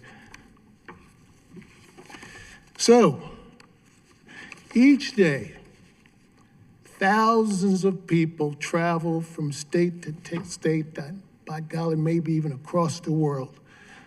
The NeighborWorks organization, a successful organization of Neighborhood Reinvestment Corporation, federally funded, sponsors people just like these to go all over the place to learn. So why do we question the propriety of folks in this room doing the same thing? I'm going to offer you why. Because there are some people who feel that we're just not good enough. Council people, let's not be complicit with this Sinclair News organization in its attempt to destroy the very principles upon which BCYF was founded: diversity, equity, and inclusion. Baltimore has a rich history of being the vanguard for change. We were proud of the monumental accomplishments of creating BCYF. The nation watched us then, and I'm sure they're watching us now. Let's send a message to Sinclair as they attempt to use the power of the pen to poison the minds of the hearts of Baltimoreans. Let's send a message to some of the most venerable organizations in Baltimore, and I won't name who they are, but they know who they are, that have folded their diversity programs. Let's send a message to our youth who are looking for our direction. Let's send a message to the president, who refers to human beings as garbage, that we in Baltimore will stand up and push back against the evils of white supremacy. Let's do it now. Let's do it right away. Thank you very much for hearing me. Thank you. All right. Niels Power. And then, let's see, is there somebody, last name Power? Nelly? Yeah, I can't read your handwriting, I'm sorry. Go right ahead. I think my mother's watching and she will laugh at that. Good afternoon, everybody. My name is Nellie Power, and I'm a Remington resident and the treasurer of the Board of Directors of BCYF. First, I want to be clear, like my colleagues and friends at BCYF, while I oppose this bill, I am not opposed to ensuring the fund is responsibly and effectively meeting community needs. I welcome strong oversight. To truly achieve that oversight and to honor the fund's founding purpose of community-driven, youth-focused grant-making, I join my fellow community advocates in requesting a pause in this process to allow for collaborative working sessions among the community, the Board of Directors, and the bill's author. Given the time and opportunity that have existed, The introduction of this bill was premature and reflects a disappointing lack of collaboration. As a clinical social worker, I know the president and the council care deeply about trauma-informed practice. We all share in this room the understanding that Baltimore communities have a long history of harm caused by governmental and nonprofit entities using resource gatekeeping approaches, imposing funding practices on communities rather than building them with communities. The predictable result is damaged trust and diminished programmatic success. We should not replicate these harmful practices under the banner of transparency and oversight. I also ask that any standards be applied consistency to all quasi-public agencies rather than singling out BCYF. A regularly updated MOU supported by BCF operational practices and policies addressing board composition, reporting, auditing would allow grant-making to remain responsive to community feedback, the foundation of equity-centered funding.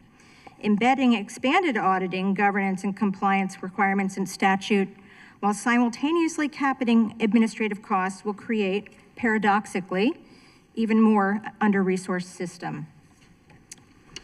As you can see, people who care about Baltimore and community breed other people who care about community. In Smalltimore, where youth-serving leaders often wear multiple hats and have familial relationships with other leaders, the proposed conflict of interest prohibitions would create an unusually restrictive standard. BCYF already has a conflict of interest policy that requires disclosure and recusal, and it is consistently and ethically applied. BCYF's technical assistance and professional development offerings are already cost-effective and, as you've heard, high-impact investments that strengthen the city's youth-serving programs. The learning, relationship building, and shared practices fostered through these supports will benefit Baltimore for years. They are already benefiting Baltimore. Reducing or capping these funds would increase silos and isolation rather than sustaining the joyful, collaborative community of practice that's been created. Finally, placing rigid grant-making process requirements into statute rather than operational policy risks real harm, particularly during times of crisis.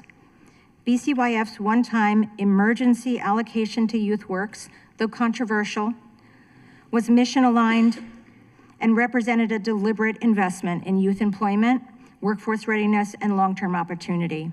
While I hope that the board never again faces such a difficult decision, concerns about implementation and judgment can only be meaningfully addressed through the collaborative process we are requesting. Thank you for your time. Thank you. All right, we'll have Terry Holly followed by Kimmy Sawyer.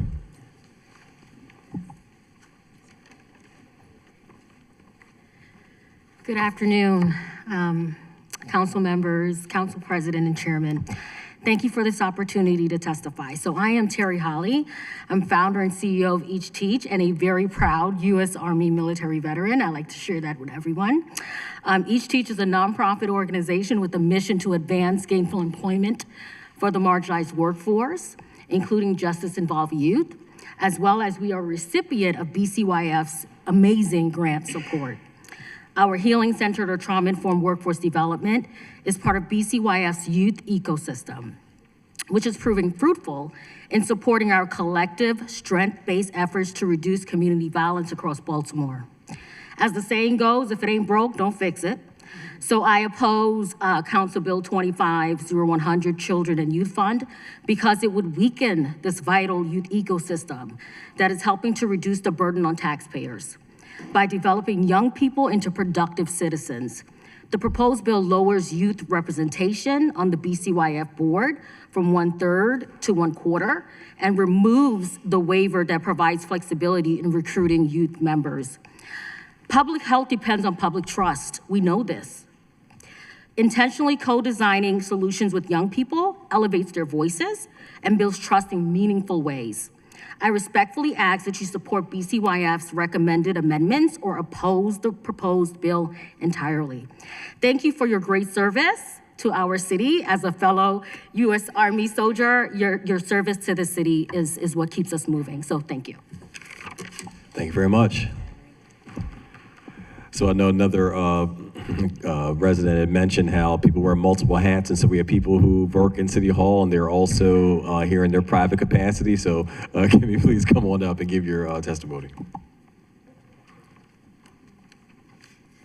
Followed by Julia DiBasola. Hello, friends. Chair Bullock, Vice Chair Parker, members of the committee. For the record, my name is Kim Sauer, and I'm here today as a resident of Baltimore City. Councilman Parker is my representative. I'm also here as the former co-founder of a grassroots organization called Fearlessly Loving Yourself, a small mentoring program for girls ages 7 to 18 located in Councilman Bullock's district. We were one of the original projects to be funded by BCYF. First and foremost, I want to say that BCYF has come such an incredibly long way from when it first started.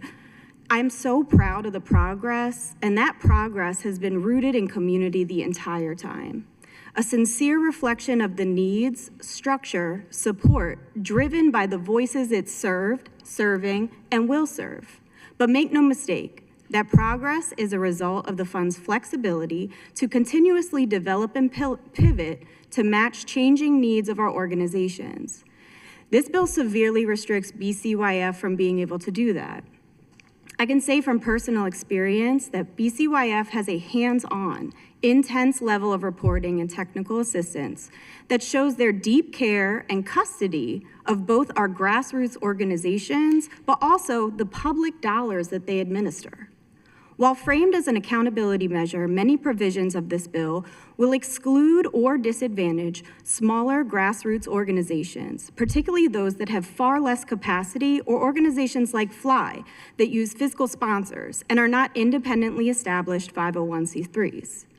Codified monthly reporting requirements, extensive documentation mandates, rigid eligibility restrictions, and caps on grant structures may be manageable for large and well-resourced nonprofits. However, they pose serious barriers for community-led organizations operating with lean staff and limited capacity. This also creates potential legal liabilities.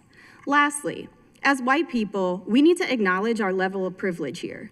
I would be remiss if I didn't use my privilege here today to call out the elephant in the room. When it comes to racial equity, our job as white people is to listen, to understand, to bring people to the table, to empower and elevate those voices of people who have been harmed by injustices. What our job is not is to take the lead on heavily regulating and dictating systems, the development, the implementation, or advancing of racial equity tools in Baltimore City, like BCYF. I urge the committee to not move this bill any further until the stakeholders are brought to the table to work collaboratively. Thank you.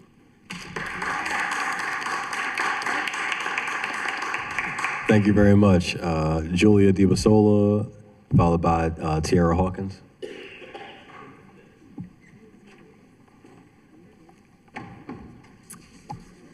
Good afternoon, Chair, members of the council. Thank you so much for the opportunity to testify here today.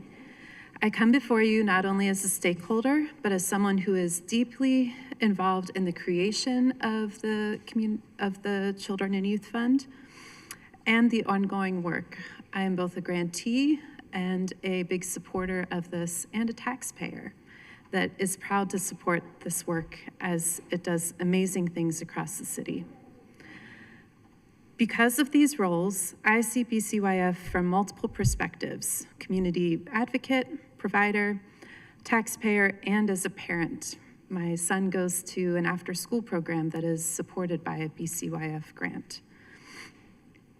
I believe that BCYF is achieving its core purpose, and it is reaching Baltimore's most marginalized youth by investing in grassroots organizations led by people of color. Organizations that are deeply rooted in their communities and trusted by the young people that they serve.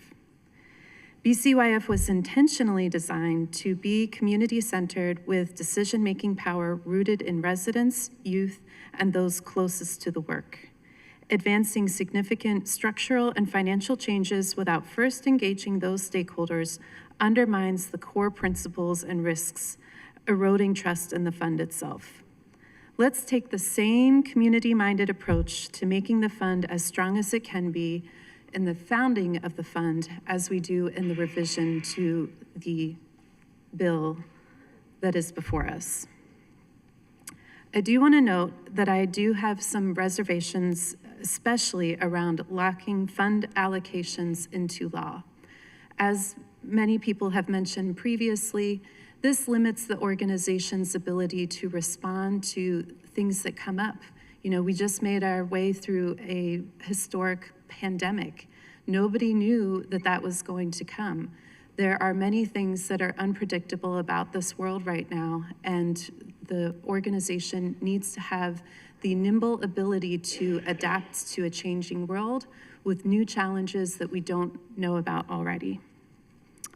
Thank you, Councilman Parker, for speaking with me this morning. I appreciate the intent behind these changes, and I really think that we have an amazing opportunity to get this right in collaboration with BCYF, the board, the staff, the stakeholders, and the grantees. Thank you so much. Thank you. I see Ms. Hawkins. Oh, go. No, so we seen you here, you might as well. Good afternoon, Chair, members of the council. Thank you for the opportunity to testify today. My name is Sierra Hawks Esquire, and I'm a Baltimore City resident. I'm also a juvenile public defender in Baltimore. I serve on the board of directors as a member, where I work closely with young people, families, and community-based organizations throughout the city. I support, and I strongly support, investment in Baltimore's youth, and I support strong governance and oversight when necessary. However, I am here today to express opposition to this bill as it's written. In my daily work as a juvenile public defender, I represent young people who are deeply impacted by systemic inequities and unmet needs. I see firsthand how the absence of stable housing, quality education, mental health care, and meaningful employment contributes to court involvement. For that reason, youth funding decisions must be made with care, transparency, and a clear focus on effectiveness. As written, this bill raises questions about whether funds will be allocated in a way that is sufficiently targeted, accountable, and responsive to the highest need youth, which is my main concern. Ambiguity in statute creates risk, not accountability. It challenges the current mechanisms implemented by BCYF without its input, and it shines a light on BCYF and puts a lens on us about what they've already done or what they're currently doing, and that something must be wrong with it when that's not the case. As worded, there's a risk that resources will be spread too thinly without administrative support and diverted away from programs with a demonstrated impact. From the courtroom, I can say that well-intentioned programs do not always translate to meaningful outcomes. Young people and families deserve investments that are evidence-informed, coordinated with existing services, and evaluated for results, which is exactly how BCYF operates. What I know is that men lie, women lie, but numbers don't lie. And we can pull the numbers for BCYF and see the impact that it's had on communities. We can pull the grant-making dollars. We can pull the number of grantees. I encourage you to pull the numbers. They're publicly posted, and we provide all that information when it's requested. Community-based organizations must be supported, and changes must be made through a collaborative process. The city risks undermining public trust, and it weakens the very programs that it aims to support by not including community in decisions that directly affect them. Baltimore's youth deserve more than good intentions. They deserve effective, accountable investment. I urge the council to table this legislation, engage directly with communities and with stakeholders, with frontline practitioners, and revise the bill if necessary to ensure that it serves the young people most in need and it doesn't tool the current progress that we've already made in engaging in our youth ecosystem. I thank you for the opportunity, and thank you to our board chair and to Ms. Lee, our CEO. Thank you. Well, thank you for your testimony and the work you do with our young people. Much appreciated. Whitney Ramirez.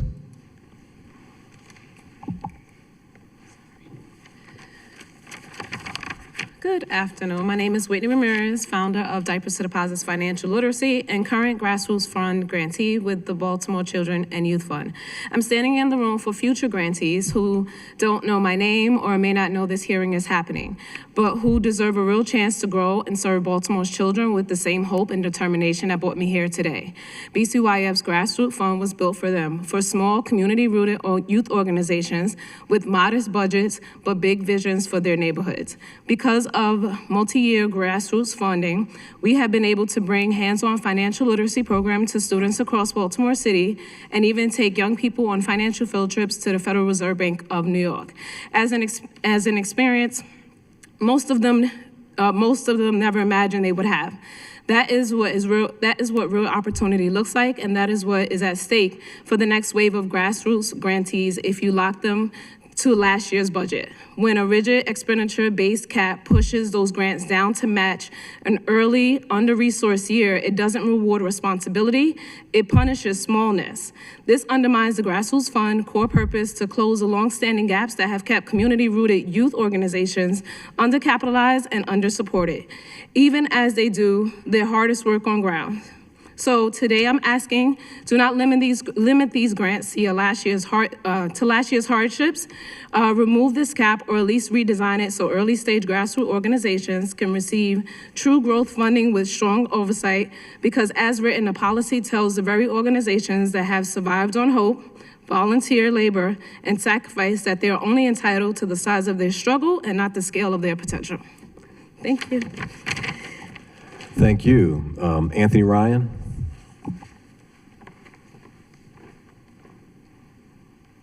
Not seeing Anthony Ryan, and I'll go to Nabia Aziz, who I do see. Good afternoon, esteemed council members and honorable community members. My name is Nabia Aziz, and I am a proud resident, homeowner, and voter in the 7th District. I also serve as the Deputy Director of No Boundaries Coalition, which proudly serves residents who live, work, and worship in Central West Baltimore's 21217 communities. No Boundaries Coalition was among the inaugural 2018-2019 grantees, and since then we have received awards from the Grassroots Fund as well as the President's Fund. However, in the last few years, our growth has prevented us from being eligible for funding through BCYF's Grassroots Fund. I'm here today as a fiscal sponsor. Around the time we stopped becoming eligible for BCYF funding, we were presented with the opportunity to fiscally sponsor another growing organization serving our residents. With the upcoming grant cycle, we hope to have multiple of the organizations we fiscally sponsor receive grant awards from BCYF with our administrative support. Because of this, we want to ensure that fiscal sponsorship is preserved in the body and the spirit of the final bill language. Through fiscal sponsorship, small or up-and-coming organizations have the opportunity to show what they can do. They are allowed to improve our city through mission-driven work and measurable quantitative and qualitative impacts in the communities that they are a part of. I remember when BCYF was just an idea. As a grantee, I remember having my financial reports rejected because of discrepancies of less than 50 cents. Currently, as a fiscal sponsor, we are subjected to tedious monthly financial reporting, and if one item is out of place, our reports are rejected and require resubmission. This is not a complaint, well, maybe just a little, but instead, it is a testament to the rigorous administrative oversight already in place at BCYF. I urge you to cease further action on Bill 25-0100 until BCYF is afforded the opportunity to have working sessions with grantees and community members, as well as board members and staff, to evaluate the real consequences of the new bill amendments. Recent amendments threaten the integrity of the fund and create barriers for community-based organizations like No Boundaries and like the organizations who we support through fiscal sponsorship. I ask that you ensure that fiscal sponsorship is preserved in the final bill and that the current bill does not advance without collaborative working sessions between the amazing Baltimore residents who will be impacted and the bill's author. Again, my name is Nabia Aziz, resident in the 7th District and servant employee at No Boundaries Coalition. I oppose Bill number 25-0100 as written, and I thank you for the opportunity to testify. Well, thank you for your testimony and your perspective. Much appreciated. Daisha McIlwain.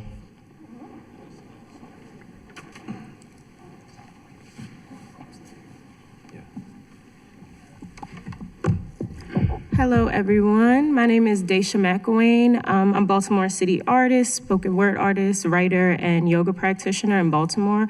I'm here to oppose this bill as it's written and speak on my experience as a new generation scholar under Muse 360, who is a grantee of BCYF. Muse 360 is a Baltimore-based nonprofit founded in 2004 by artist and cultural worker Ms. Sharena Ashanti Christmas.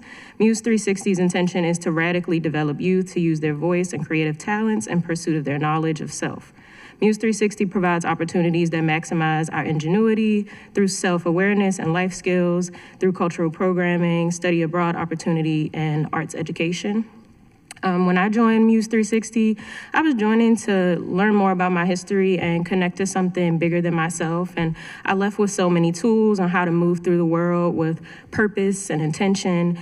And prior to joining Muse 360, it had been very hard for me to cultivate my craft and build community around my art and passions outside of institutions and with very limited resources. Muse 360 has provided me with lifelong friendships and mentorship and tools to nurture and cultivate my craft and my creative process. They've provided me with a sense of pride and belonging that is not always afforded to Baltimore City's youth, and I'm eternally grateful for that. The programming is thorough and robust and transformative, and it continues to be. Muse 360 students have gone on to be celebrated artists, intellectuals, and leaders. The impact follows us, and I was eventually able to be employed by Muse 360 as a community coordinator. One of our students, Naima Starr, was just mentioned in Teen Vogue's 20 Under 20. Shoshana Rogers has been awarded fellowships and grants to continue films that she started in NGS, just to name a few. And we've watched Ms. Sharena Christmas work tirelessly to make space for us, to get funding, to keep this vision afloat with flawless work ethic. And Muse 360's vision is for Baltimore youth and artists to be grounded in a sense of pride in who they are and where they come from, and that requires participation and it requires representation and trust. BCYF and its supporting organizations empower members of the community to lead themselves, and they've shown for many years that they can be trusted to do so, to lead with integrity. And when the goalpost is moved, is not a test of integrity, it is an attack on accessibility, and it will ultimately burden organizations and silence the voices and the people and the youth and the people supporting us. Grassroots organizations deserve to operate, and they deserve to grow in a way that they see fit, so please allow them the space to do so. Thank you. Thank you. Next, Jennifer. Is Jennifer here? I'm not sure if it's Brown or Bruno or Bruce. Yes, I'm guessing. I'm just trying to read it. Okay. Danielle Brown. Hi, thank you. Council, thank you for giving me this opportunity. First, I want to say excuse me, because some of my kids, we pass things, but we keep going. So thank you. My name is Danielle Brown, and I am the founder and executive director of the Cody Young Empowerment Youth Charities. And I'm just so grateful for BCYF giving me this wonderful opportunity to keep my son's name alive and to be able to do the work that Cody has done. We have every kind of Cody: Cody's Cares, Cody's Cave, Cody's Closet, Cody's, just anything that has a Cody, my kids embrace it. Now we're doing Cody's Garden. So I'd like to thank you for giving us this opportunity. BCYF is not just a funder, it is a family. It is a place that shows up not just for programs, but for the people. It pours into us that are doing the work, and teaches us and helps us build organizations that truly change lives. As the founder and executive director of the Cody Young Empowerment Youth Charities, I have watched incredible growth since 2018. Over 50 or more children in my program have walked through that door, some taking over 2 buses just to get there because they believe in what the program gives them, which is hope, purpose, and a possibility. This year alone, more than 15 of our students graduated. That brought such a heartfelt feeling to my spirit to watch them actually come into this program and actually walk across the stage. 6 of them started with me in 2021, and today they are youth leaders in my program, guiding others with the same love that they once received. I tell my kids, even when I'm tired, thank you. Even when I'm sick, even when things feel uncertain, I show up. And this is exactly what BCYF has done for me and all of us in this room. They have shown up. Every day I ask my kids, what are you grateful for? I hear things like the warm meal you gave me today, Ms. Dee. If it's just a conversation about what they're going through, what they're experiencing. And I want to pause at that. I have a child in my program, and I'm so grateful. He's Hispanic. He's 16, just turned 16. He didn't know that I knew that he was in the rooms of AA, Alcoholics Anonymous. We recently had a conversation face to face, and I explained to him that upon knowing some things, that no matter what he had experienced in his life, that here in this place, we are family, and it's also Vegas. What goes on in Vegas, we make it stay in Vegas. He later shared with me, Ms. Dee, I became this, not to choose alcoholism, but I lost my brother who was a year older than me, and I couldn't deal with that. And he said, and I just started just hanging out, drinking, and it became more and more excessive. He said, and then I started hearing things in my head. As we began to talk, I was like, wow, this is powerful that we can sit here and have these conversations. But at the end of that whole session, he said, I want to thank you for just welcoming me here, and just really sitting down with me and talking about what I have experienced, because he said, you didn't know today was not a good day. And I looked at him and I said, yeah, because sometimes one is too many and 1,000's never enough. And thank you that you didn't take that one today. So the impact that we're doing speaks cross borders, not just in respect to them showing up for these programs, but in respect to them changing their lives forever and ever. So as I ask my kids, what are you grateful for today? And I hear things like warm meals, for coming to the program, for even passing my grades. And when I knew Ms. Dee, I was not gonna pass. And then I asked them, well, what is Ms. Dee grateful today for? And they look at me and I look at them, and he said, we know you're grateful for all of us. And I said, absolutely. Because whether it's a young lady or a young man, I have Cody again and again and again and again. So what am I grateful for? I am grateful for BCYF and every grantee that is in this room, because the work we do is powerful and is impactful, and nothing will ever stop that. Thank you. Thank you. Thank you for giving me this opportunity. Thank you very much. Let's see, Ricardo Neal. Let's see, Ricardo Neal. Oh, okay, all right. Gotta hustle. All right, got you. Here. Good afternoon, Mr. Chairman and distinguished City Council members. My name is Ricardo Neal, President and Chief Executive Officer of We Will All Rise. I'm a proud resident of Hamilton with 2 children in Baltimore City Public Schools. Years ago, my wife and I decided to plant roots and raise our children here in Baltimore. We've also remained dedicated to using our resources to serve our community, our home.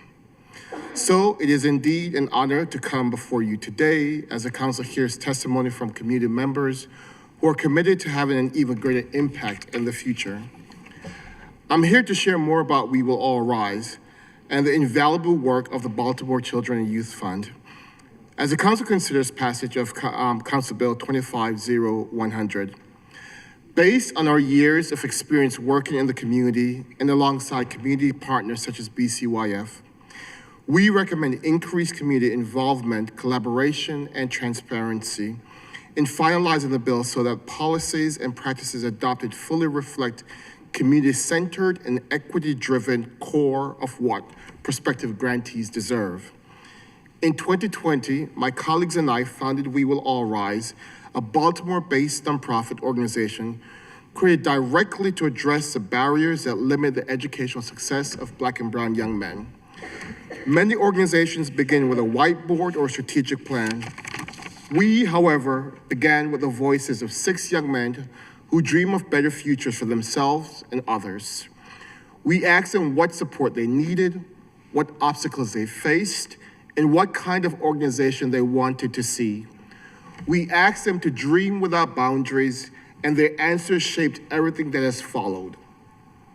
From that informal brainstorming session of young men, we've grown to build our signature programs and initiatives of today: the Free Mind Collective, I Can Teach, the Believe Fellowship, and the Black and Brown Men Teach campaign.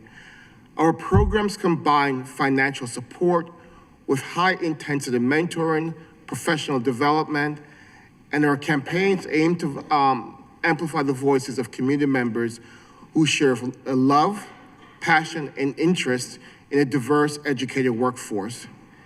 These are not handouts, they're investments.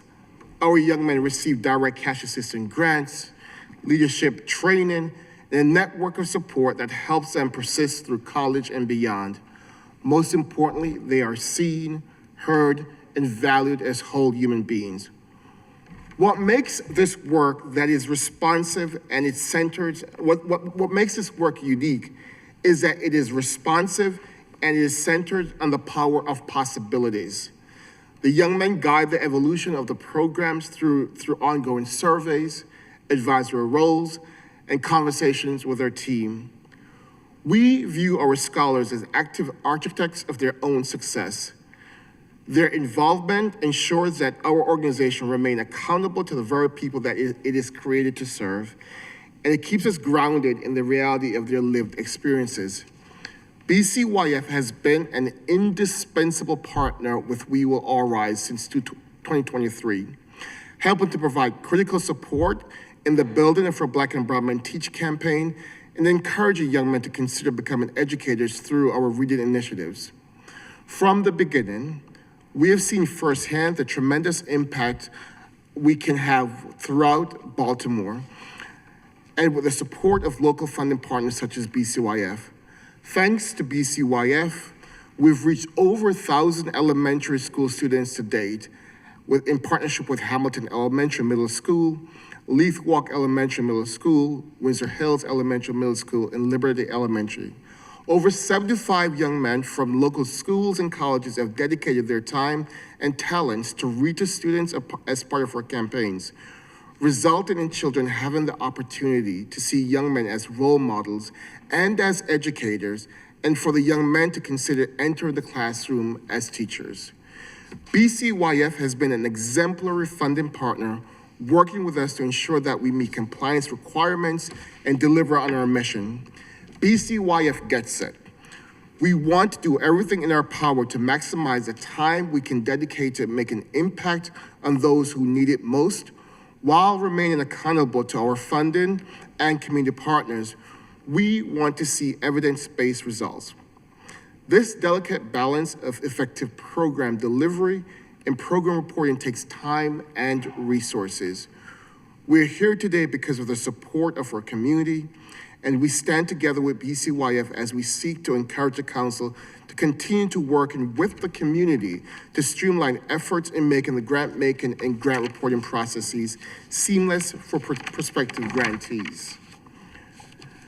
Our recommendation: as the council considers new compliance requirement, I strongly encourage it to adopt a community-centered approach to consider the experience of existing grantees to preserve the community voice in any grant-making process.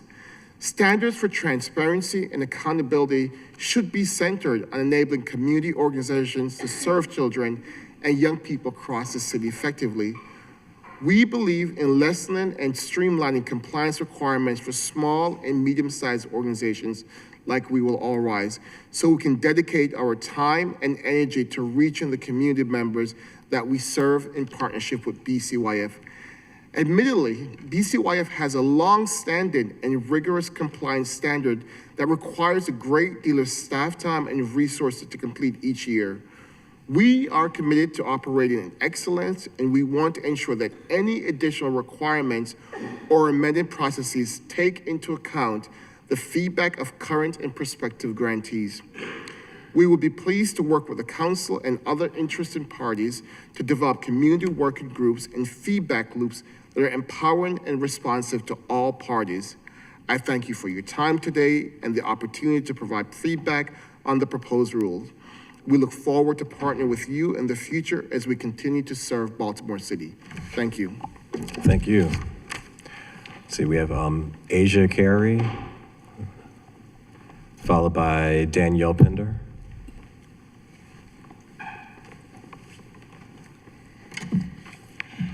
All right.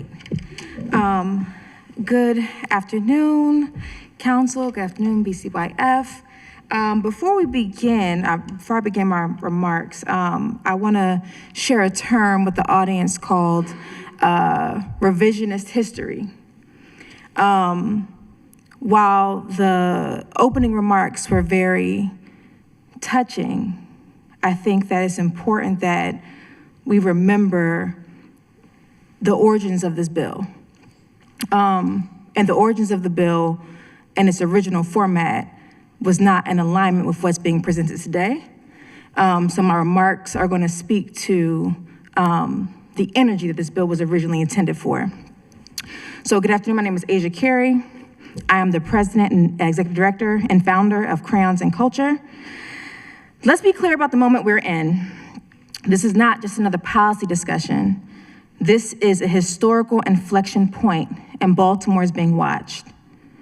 After Reconstruction collapsed, when federal protections were stripped and community power was dismantled, Congressman George Henry White, the last Black congressman of that era, stood before this country and said, "This is perhaps the Negro's temporary farewell to the American Congress, but let me say, Phoenix-like, he will rise up someday and come again." He said those words as the nation entered what historians call the nadir of race relations. Nadir. The lowest point of racial violence, suppression, and divestment since the Civil War. And scholars agree, we are living through the second nadir right now. We are watching book bans, attacks on DEI, disinformation campaigns, and systematic attempts to roll back community-led power across the country. Baltimore cannot afford to repeat these patterns. Yesterday, the Maryland General Assembly overturned the governor's veto on the statewide reparations study because thousands of Maryland residents, including myself, mobilized and made our voices heard. Across racial lines, across counties and districts, the message was unmistakable. The people want reparative justice. The people want a new script. The people want to move forward, not backward. And Baltimore has been leading the nation in exactly that. I heard Council President Zeke Cohen say the other day that Baltimore is winning. And Baltimore is winning because we lead with the people and the community. I'm from Brooklyn, New York. I was raised in the Bay Area, California. I went to Howard University, so I'm all a bi-coastal, all over the country individual. And I'm telling you, Baltimore is winning.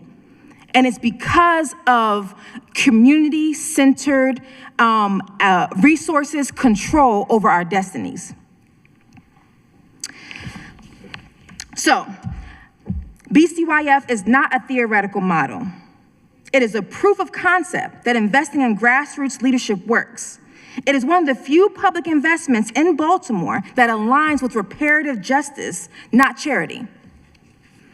And now, this bill proposes to, I understand there's some amendments, but I'm gonna speak to the bill as it was originally written. Cap investments to grassroots organizations, is that still in the bill? The cap? That's still in the bill? Okay. Restrict leadership development, is that still in the bill? Around capacity building for? It's probably easier to do the testimony. Okay, I'm sorry, okay. I know there were some changes like yesterday, right? Okay, got it. Restrict leadership development for marginalized communities, inject more political appointments than while reducing youth and community voice. Let's not dress this up. This is not about transparency. This is not about structure. This is not about accountability. I support all of those things, but this is not what this bill does. This is political retaliation at the expense of the people. This is a punitive rollback of community power. We can revise the history, but this bill came out of a punitive rollback of community power. And punitive rollbacks are exactly how the first Nadir took hold. If you advance this legislation against the will of the community, you will rupture public trust at a scale Baltimore cannot afford. You will send a clear message that our elected officials are not prepared to legislate in alignment with the very people they represent. This moment echoes the one that George Henry White faced. His farewell speech signaled a turning point, one where this country chose repression over reconstruction, control over community, and fear over possibility. Today, you stand at a similar crossroads. But unlike 1901, you have the opportunity to choose differently. You have the opportunity to move with community, not against it. You have the opportunity to build a city grounded in reparative justice, not retrenchment. You have the opportunity to strengthen BCYF, not over-police it or dismantle it from within. The question is simple. What will your legacy be? Will you follow the path of the second Nadir? Or will you help Baltimore lead the nation into a new era of justice, investment, and community power? My name is Asia Carey, and I oppose this bill.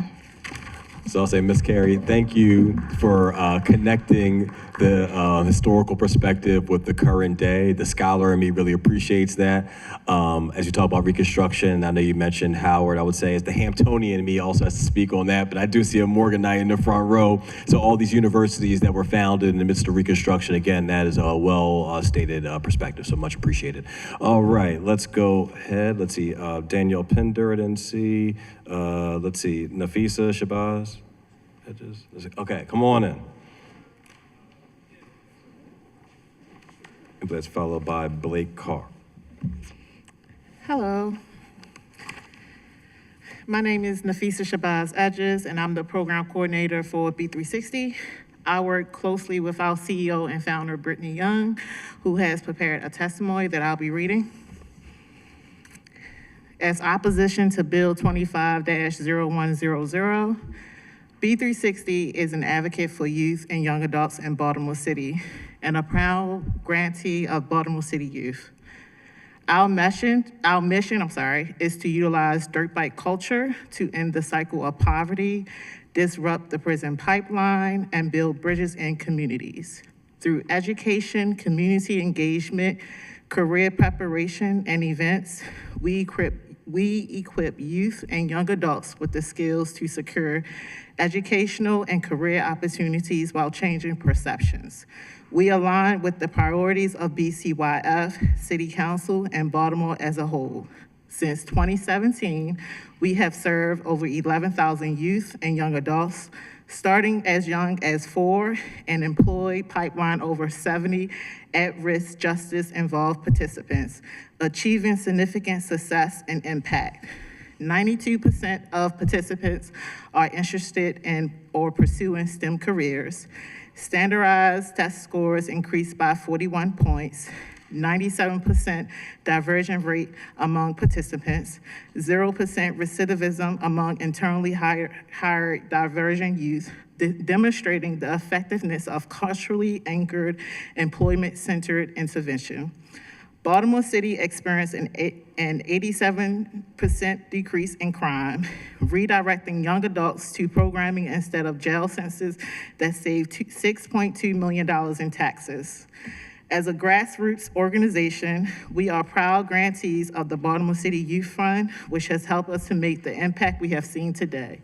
As a grantee, we can be astute to the accountability and transparency that BCYF leads with, as evidenced by the comprehensive reporting we complete as grantees. Unlike other taxpayer funding initiatives, the reporting requirements BCYF has implemented for grantees is extensive and includes the following: review of grants manual, annual grant award budget, certificate of insurance, annual criminal history record, 4 quarterly programming reports, 12 monthly expense reports, 12 MOED monthly staffing reports, 4 quarterly programming reports. This totals 32 reports for the year that all require time, attention to detail, and approval before any payments can be dispersed to our organizations. Our concern with more oversight placed on BCYF is the overload it will have on grantees and the way it will pull us away from the impactful work we currently do to focus even more on data and reporting. Grassroots organizations have a fine balance of working to improve the community and having the support to report on that impact. With this proposed legislation, we have the following questions.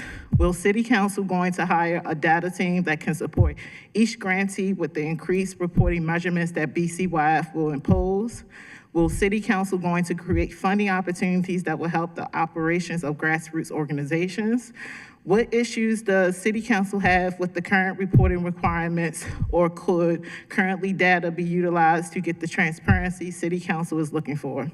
We do not feel like these questions have been answered, thought tough, or taken into consideration in order to pass any new legislation.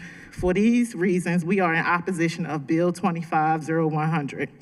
Baltimore City's claim to historic lows in homicide, gun violence reduction, teen and youth engagement, and the renaissance as we know it has been rooted in equity, holistic approaches, and by uplifting grassroots organizations like those that BCYF supports. As a city council, that same approach should be taken when creating bills, legislation, not a one-sided stance on what accountability or oversight looks like, but actually understanding what mechanisms BCYF already has in place to be transparent and looking at all the ways that current mechanisms impact the people doing the work. We look forward to you all working with BCYF to resolve any issues and continue the progress of supporting organizations like ours doing the work to make Baltimore better. Sincerely, Brittany Young, founder and CEO of B360. I would personally like to make a testimony of my own. Now that you heard from our CEO and founder, I would just like to say that I'm a student of Baltimore City Public School System. I attended Frederick Douglass High School, and I'm a graduate of Jackson State University in Jackson, Mississippi. I've studied at Harvard, Georgetown, and the University of California, Irvine. I have a bachelor's in political science and legal studies, and my master's is in public policy and administration. This is to say is that this is what happens when we invest in our youth and provide opportunities. They do the impossible. Thank you. Thank you. Blake Carr,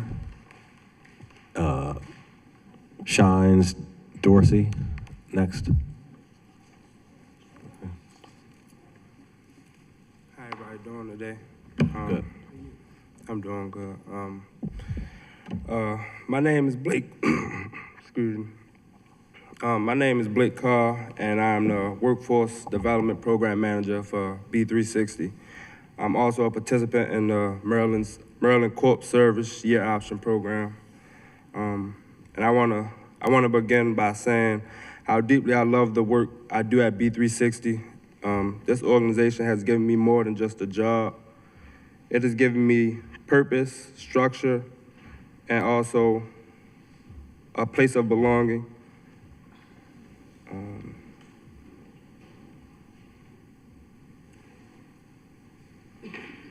The work challenged me and grounds me and pushes me to be a better individual every day. I've grown not only professionally but personally. I've learned responsibility, leadership, patience, and how powerful it is to pour into my community in a positive way. Working at B360 has shown me that real change happens when the people are present, engaged, and focused on youth and communities they serve. Our mission is impactful, and the relationships we build are meaningful. However, the impact can be strained when staff are stretched thin by extensive and tedious reporting requirements during our summer camp. I experienced firsthand how overwhelming the reporting process can be. The amount of documentation required took time and energy away from the core of our work, mentoring, teaching, and being present with the younger people. Balancing the demands of programming while also managing extensive reporting was exhausting and at times felt unrealistic. I cannot imagine being expected to take on even more reporting while still delivering the same level of care, quality, and attention our participants deserve. Organizations like B360s are doing vital, life-changing work in Baltimore.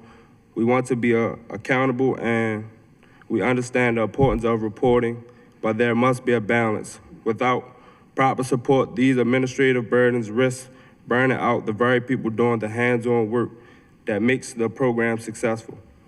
I'm asking the City Council to provide additional support, whether through funding, staffing assistance, or a streamlined reporting process so organizations like B360 can continue doing what they do best, serving the communities, empowering the youth, and creating safer, stronger futures.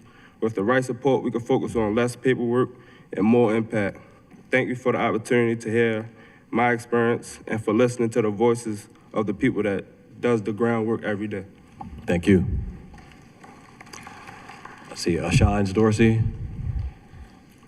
And that'll be followed by Renee Tensler.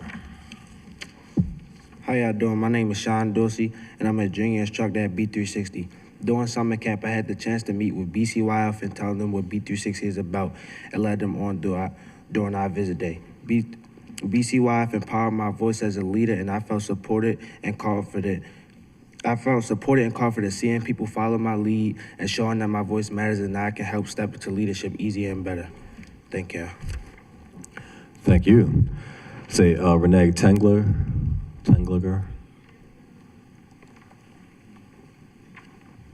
Hey, how y'all doing? Hey.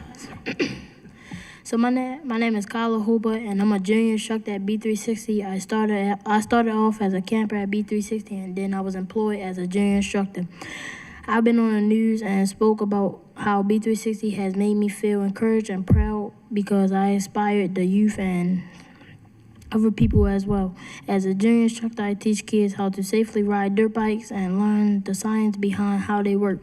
B360 has a dirt bike camp at Bochek Rec Center where kids learn how to ride dirt bikes, learn mechanics, safety, and STEM skills. The work I do at B360 has inspired me to want to become a mechanical engineer and a mechanic because of my passion for dirt bikes and the positive community around me. Great job, and great to hear that. Good stuff.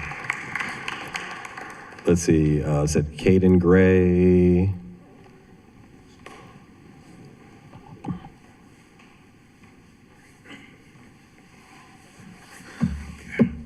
Good afternoon. My name is Caden Gray. I'm 18 years old and a senior at Cristo Rey Jesuit High School. When I entered 9th grade, I was afraid of the expectations placed on me. High school felt like a completely different world, and I cared too much about what other people thought about me, and I just wanted to fit in. I struggled with confidence and often doubted myself. Like many students, I wanted to be seen, but I didn't know how. With too much free time and a lot of curiosity, I decided to take a chance and join my school's marching band through the Marching Elite Foundation. I didn't come into my first practice with high hopes. I had tried learning instruments before and struggled to stay committed, so I wasn't sure if this was for me. But the moment I stepped into that first practice, everything changed. The energy of the marching elite was like anything have ever experienced. They owned the space. They knew they were the center of attention, and they carried themselves with confidence and pride. As I kept showing up, I realized this program gave me a chance to shine. Every practice pushed me to improve my focus, discipline, and effort. Over time, people began to notice my growth and rely on me. For the first time, I felt valued for being myself instead of trying to fit in. Performing in front of crowds helped me stop worrying about judgment and start believing in myself. I found something I was truly good at, and that changed how I saw myself. This opportunity to find myself and grow stronger would not have been possible without youth funders like BCYF and others who believe in young people. BCYF supports youth programs that give students structure, mentorship, and a safe space to grow. Their support helps provide instruments, practice spaces, and guidance that many students would not have access to otherwise. Because of BCYF, programs like the Marching Elite are able to reach youth who need these opportunities the most. Right now, the bill being discussed that could limit how BCYF supports youth organizations and reduce youth voices in these decisions. This is important because when youth voices are limited, opportunities are limited too. Programs like the Marching Elite depend on this support to exist. When funding is restricted, fewer young people get the chance to grow, lead, and find their purpose. Youth deserve to be heard, and we deserve programs that invest in our future. The Marching Elite gave me an opportunity to be seen and helped me shape into a stronger, more confident version of myself. It does more than build physical skill, but it builds mental strength, discipline, and belief. Because of this experience, I want other students who feel overlooked, unsure, or lost just like I once was to walk the same path I did. I want them to put the work in, face the pressure, and discover who they can become. The Marching Elite is not just a band, it builds confidence, purpose, and leaders. It changes lives, and it proves that when youth are supported and believed in, they can rise, be seen, and become more than they ever imagined. Thank you. Okay, then thank you. I also want to thank Kate, and I also want to thank the Marching Elite for teaching me how to drum over the summer. One of the things that Alicia Lee mentioned is that, that BCYF does site visits, and so we were fortunate to do a site visit with the Marching Elite on a hot Tuesday, and we had a great time. I won't speak for you, but I think we had a great time, right? But again, Marching Elite does some really great work. So again, we'll take that little point of privilege right there. All right, a couple more to go. Let's see, Shamara Simpson. Come on up. And after that, Kathleen Jones. And I think that's the last one after Ms. Jones. So if there's anyone else who has testified, please let me know. But please go ahead. Hi, good afternoon, everybody. I'm so glad you said my name right. A lot of people don't. My name is Shamira Simpson. I'm 18 years old. I'm a student at Coppin State University.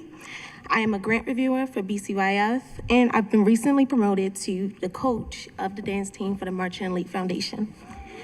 Thank you. The Marching Elite Foundation is a thriving nonprofit grantee of BCYF that emphasizes physical and mental wellness through engagement in the style of HBCU marching band. That includes both drum, dance, and horns. The Marching Elite shows youth like myself that there are other career paths in life and also college other than, basic math and English and science. You can do things like band. You can study dance. You can study band. You can study music, and you can thrive in it. You can be more than what you were told you can become. When I first was introduced to the Marching Elite, I was in my 9th grade year of high school. During that time, I had a lot of struggles, many.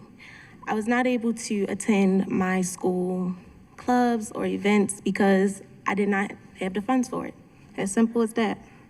When I joined the Marching Elite, I was able to experience new things like band trips, community events. I'm able to outreach with people. I'm able to engage. I'm able to volunteer. It's so much that I was able to do in a little bit of time that I've been there.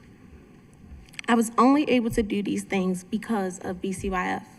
I did not have the funds to pay for all of the fees and all of the equipment and all of the uniforms that are required to participate in the Marching Elite. However, BCYF grant, the grassroots grant, actually, is what promoted me to be able to do such things. When I first came to the Marching Elite, I had no type of experience at all, not even a little bit. And now that I'm a coach, I'm able to teach youth the way that I was taught. I'm able to give that experience and that dance professionalism. I am able to promote leadership. Even when I came in, I didn't know these things. So now I'm able to do that. I'm able to be the representation. I'm able to be the new generation. I am also able to be the new elite. I love it. Okay. I'm a little nervous, guys, so work with me. Okay. I was introduced to BCYF through the Marching Elite Foundation. It was an opportunity for some of our band members to bring in friends to review grants for BCYF. And from then, I've kept reviewing grants.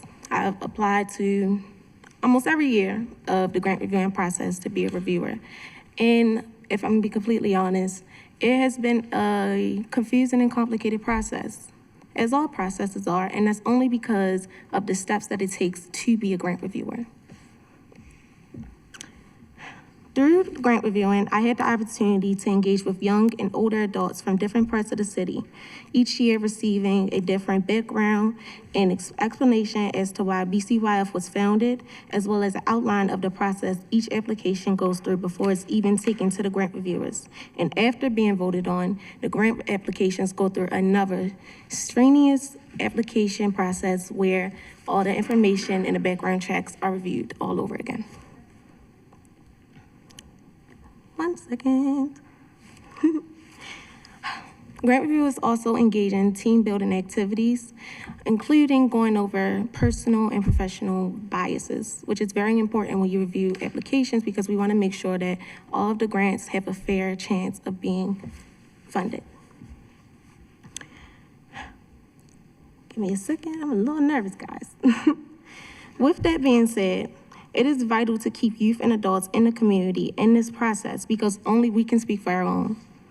So rather than taking away the important work that Ms. Alicia and the BCYF team is doing through funding and supporting programs like the Marching Elite, and instead of limiting resources and funds, BCYF allocates the programs that give the youth hope and support that they otherwise have no access to at any part of their lives. We should be promoting and providing more resources and new ideas to broaden the already large impact that the Baltimore City Youth Fund has made. This bill will not only limit youth voices such as my own, but also take the community out of the process, which is the foundation that BCYF has built the organization on. Thank you so much for hearing me out, and thank you for your time. Thank you. And last on the list is Kathleen Jones. You know, they say save the best for last, second play. So, good afternoon, everyone. My name is Kathleen. I also go by Kat. I am one of the new board members here at BCYF. I just want to thank everybody for coming out today. I like to think that I'm like a legacy here with BCYF. I've been working with BCYF since I was in high school. So me being up here today, I wouldn't have been here if it wasn't for me being a part of groups such as Jubilee Arts, where I could have went down and I did clay. I was part of Youth in Business and I did line dance. I was also part of No Boundaries Coalition, like Ms. Nabia came up here and spoke. Without the funding from BCYF, I wouldn't have been able to be a youth advocate or a youth entrepreneur or even know how to work in the community or know what to do or even have opportunities from once I graduated high school. I was the manager of No Boundaries Youth Organizers to a director at Natural Born Champions, which is another grantee from BCYF, to now I am a youth engagement coordinator at For My Kids, where we also offer a please bear with me, I'm nervous too. But we offer an aftercare program for children ages 6 to 14, and without the funding, we're not able to provide for those children. We're not able to give them an opportunity like how I was given to be able to have the right path there for you with the funding and the support and the knowledge. BCYF not only funds grantees, but they give them the support, they give them the support, the knowledge, the resources, they give them classes. I even still attend them for professional development to learn more, to learn how to manage your team, how to manage your budget, how to get out there and network. BCYF is doing something totally great. And without the funding and with the new bill rules, we're going to be limited to it. Somebody came up here and mentioned, we sound like we're on the same page. It sounds like we both love what we do. We just need to revisit it. Why are we doing this testimony without revisiting it within itself? Why are we not having the community meetings? Why did we just get straight to this point of wanting a bill instead of talking about it? Everybody here talks about community. If it's about community, it's been 5 years, let's just revisit it, let's tweak it. Because one thing that I've read or heard since I've been with BCYF is accountability. And we don't mind taking accountability, but how can we take the accountability if we never even had the chance to sit at the table with you guys to even make sure that we're on the same page? Because we're on the same page, but it seems like we're on two different chapters. Y'all understand what I'm saying? So I do oppose this bill because I feel like if we do go through with it, you'll be missing out on more youth like me who were, since I was 6, because my grandmother was working in the community, I've been working here. And with the funding of BCYF, I've been able to continue the work in the community as a young adult. Now I'm now 23 years old and I will be continuing working in the community. And thanks to the funding of BCYF, it'll be great organizations out here for me to partner with to continue to build these connections. Thank you. Thank you very much. I will say, I think it's fitting that we wrapped up testimony with a youth board member. So again, I think it's very, very well timed and it makes a lot of sense. So again, thank you for everyone who came out today. I will just say, I know it's been a lot of testimony, but it's important for all of us to hear from the folks who are most directly impacted. And so I know it's been useful for me and edifying to hear your perspective and the stories that you share. Some of you I've seen in multiple capacities over the years, but great to see you in front of the council. I know Council President Cohen is here, and I thank you for sitting with us, and because I know this is important to you as well, but please, if you have a few words for us, I would love to hear it. Absolutely. First, I want to thank Chair Bullock. I want to thank the bill sponsor. I want to thank everybody that showed up in this room today. Look, we are at a moment here in Baltimore. We are seeing historic declines in violence in our city. This year, we will likely have the least amount of homicides on record. And that is in spite of many of the supports that we have historically seen from our federal government collapsing by design. One of the reasons why Baltimore is winning is because we have a Children and Youth Fund. And I remember back when Chairman Bullock and I were baby council people in this chamber, at the time, City Council President Jack Young decided that not enough money was going to young people, that too many rec centers were getting cut, that year over year, what would happen is that the budget would get balanced on the backs of kids. And the advantage of living through that and actually having written a part of the ordinance was I was able to get a really good perspective on some of the complications of doing legislation that seeks to solve a whole bunch of different people's sometimes competing visions of what a better Baltimore could look like. But the one thing that was never up for debate and that I have never heard anyone on this side of the dais question is the need for a Children and Youth Fund and is the need to support organizations doing the work within our communities. The other thing, and I had a chance to speak to former Mayor Young this morning because I just want to get his thoughts going into this hearing and then listen to everyone in this room. The other thing that he reminded me is that part of his intent through this legislation was to make it so that it would be really about supporting organizations that have historically not been able to get support. And there was real tension around the role of government and what government would do in that situation. And there was a lot of talk about, well, what happens if this money is taken from this agency and then is supplanted and supplemented? And one of the real concerns as we were thinking through this bill originally was making sure that the money goes to the organizations, and if it does need to go to a program, let's say like YouthWorks, which we all in this room support, because it's an incredible program that promotes youth jobs, that money not come out of the larger pot of the youth fund, that we figure out some way to still support the great youth programs that we have here in the city, and at the same time, not make it so that an organization, a grassroots group, doesn't have access to the funds. What I've seen with this legislation is that this is an attempt to strengthen oversight of this fund and to support the very groups that I see before me in this room. It is critically important to me that one of the functions of the city council is that 5 years after passing a major piece of legislation which dedicated $13 to $15 million per year, that we are continuously going back and making sure we've got the best bill product. And what I've appreciated about the bill sponsor and the way he has conducted this, and the chairman and everyone else, is that I think there has been a real earnest attempt to engage with the criticism of this bill.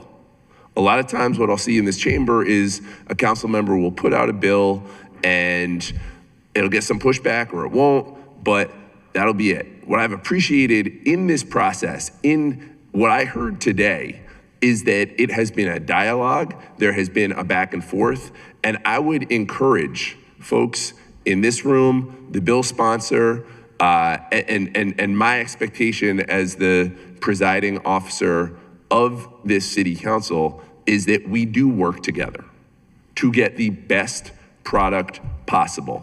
I fundamentally believe that democracy works best when the people most impacted, and I'm truly grateful for all the young people, especially that came and shared their voice with us today, that when people who are most impacted are centered in the legislative process, and when legislators do what they are supposed to do, which is be curious, ask questions, engage, hold hearings, go out in community, wrestle with the complexities of all the different competing ideas and visions for what a youth fund should look like. Not an easy process, but one that is extremely important for Baltimore. And the last thing that I want to say is, in this moment, Ms. Carey said it, we are winning as a city.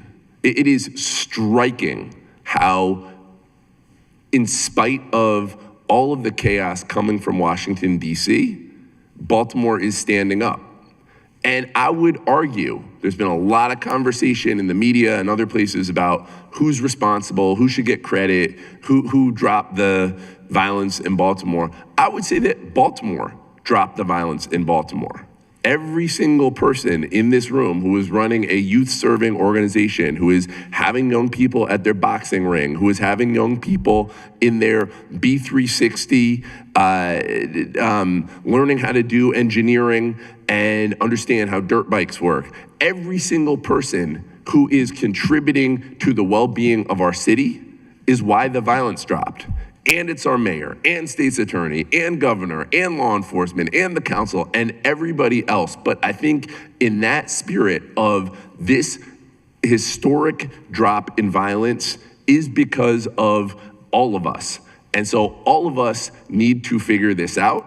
All of us need to get to a bill that preserves what is great about the youth fund and supports our young people, while also making sure we are holding ourselves to high standards, that we are doing the auditing, that we're doing the compliance, and that stuff, I hear you, is extremely onerous and I think should not be overly burdensome. But at a time when we see it in this chamber, so much of the values that we have lifted up are truly under attack by this federal government, we have to be extremely thoughtful and careful in how we operate. So with that, I just want to thank everyone for participating in this process.